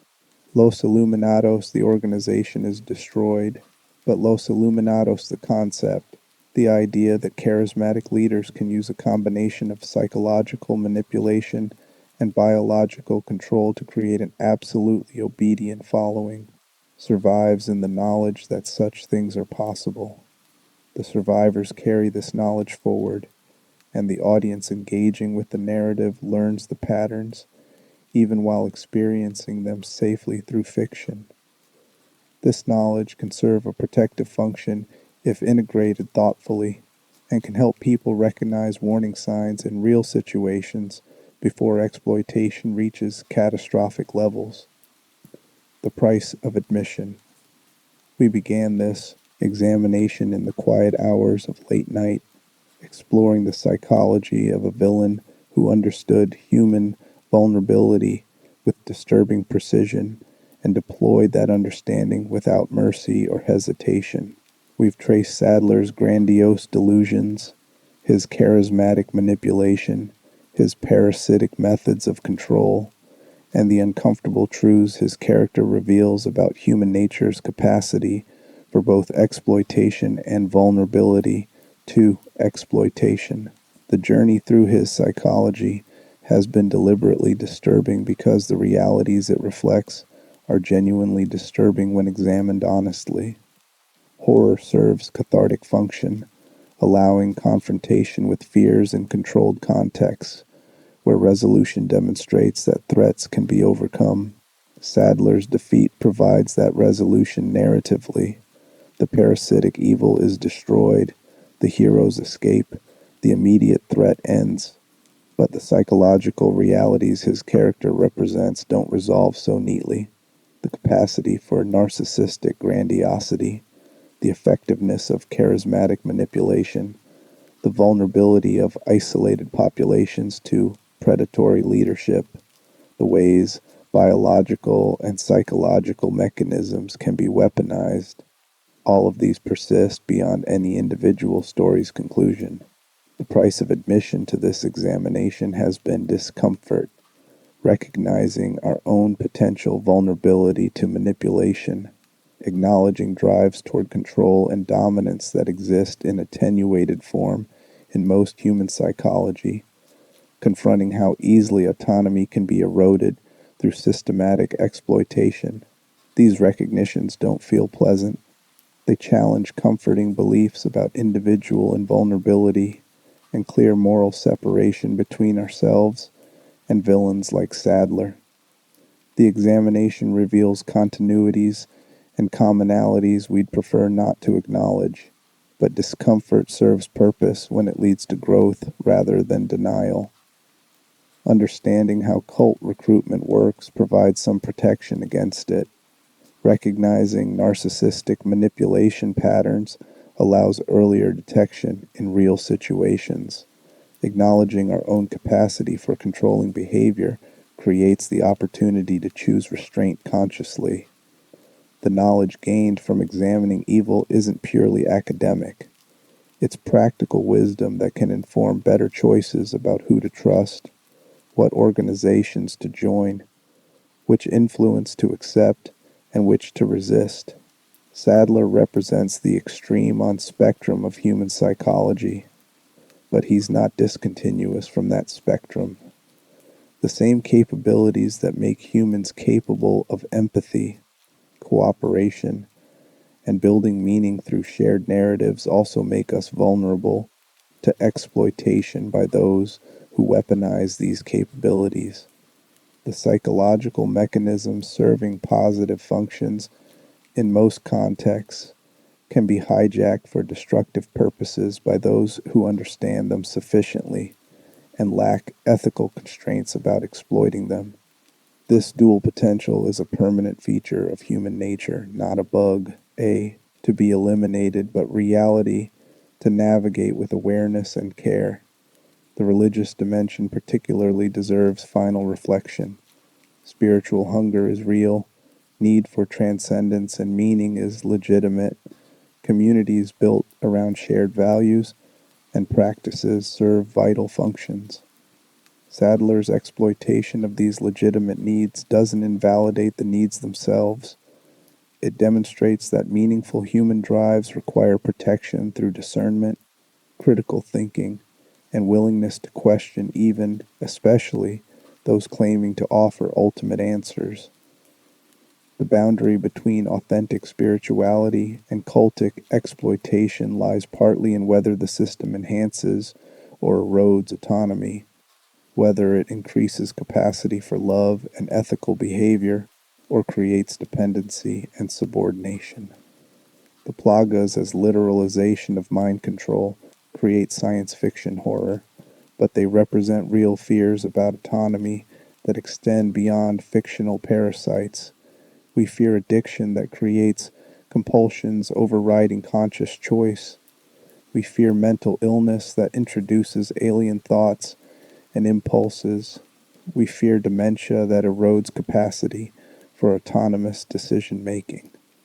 We fear social control that operates below awareness through algorithmic manipulation and targeted messaging. The specific mechanism varies, but the underlying fear that selfhood might be less secure than we experience it, that autonomy might be more fragile than we prefer to believe, remains constant. Saddler's death doesn't eliminate these fears because it doesn't eliminate the realities giving rise to them.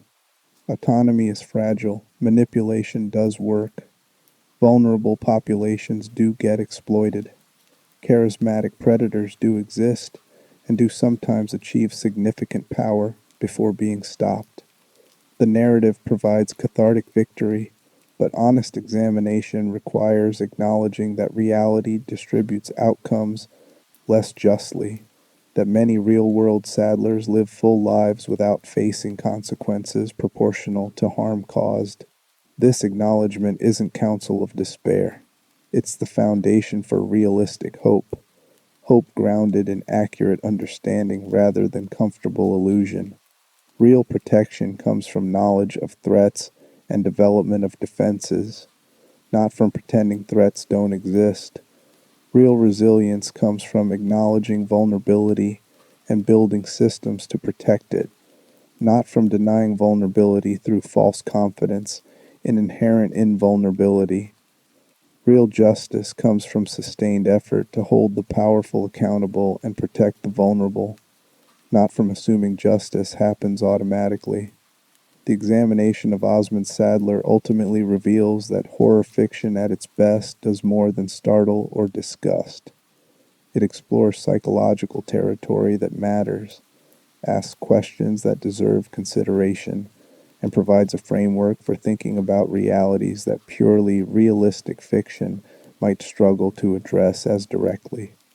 The exaggeration of fiction, mind control, parasites instead of subtle manipulation, religious cult instead of everyday organizational exploitation, creates distance that paradoxically allows closer examination by making the dynamics less personally threatening and more intellectually accessible.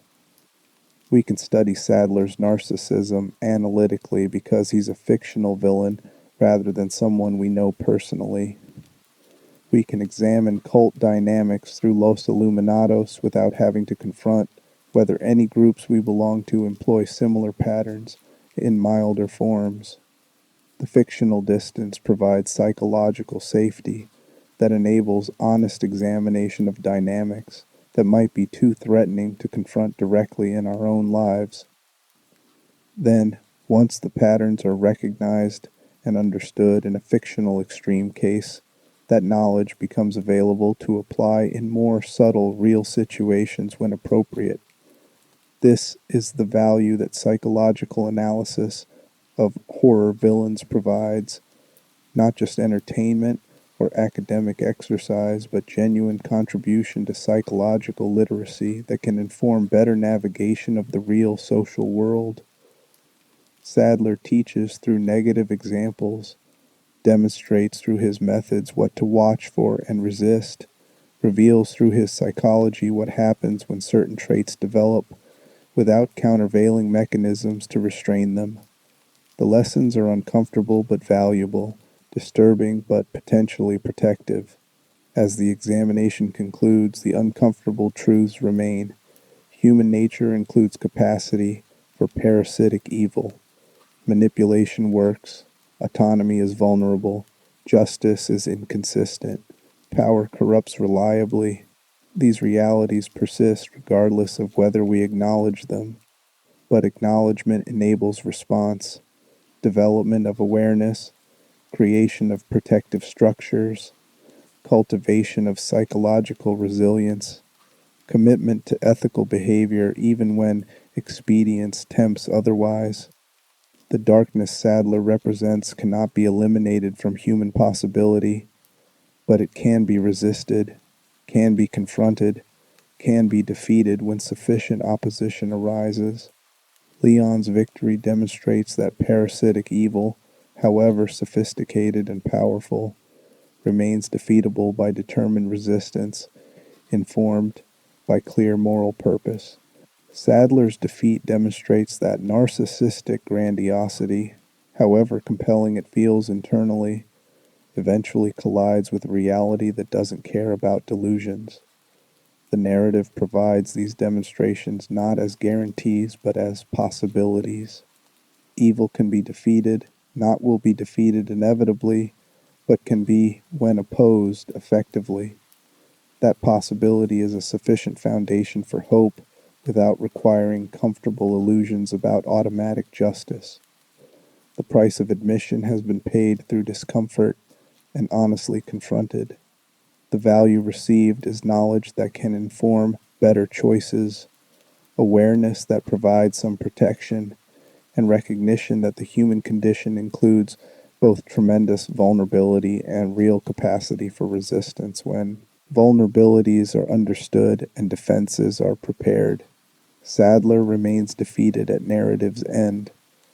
The psychology he represents remains active in reality, requiring ongoing vigilance and thoughtful response from those who would protect autonomy and dignity against those who would exploit and destroy them. Thank you for staying through this examination of one of Resident Evil's most psychologically complex antagonists. The late night hours are perfect for confronting uncomfortable truths about human nature and our own vulnerabilities.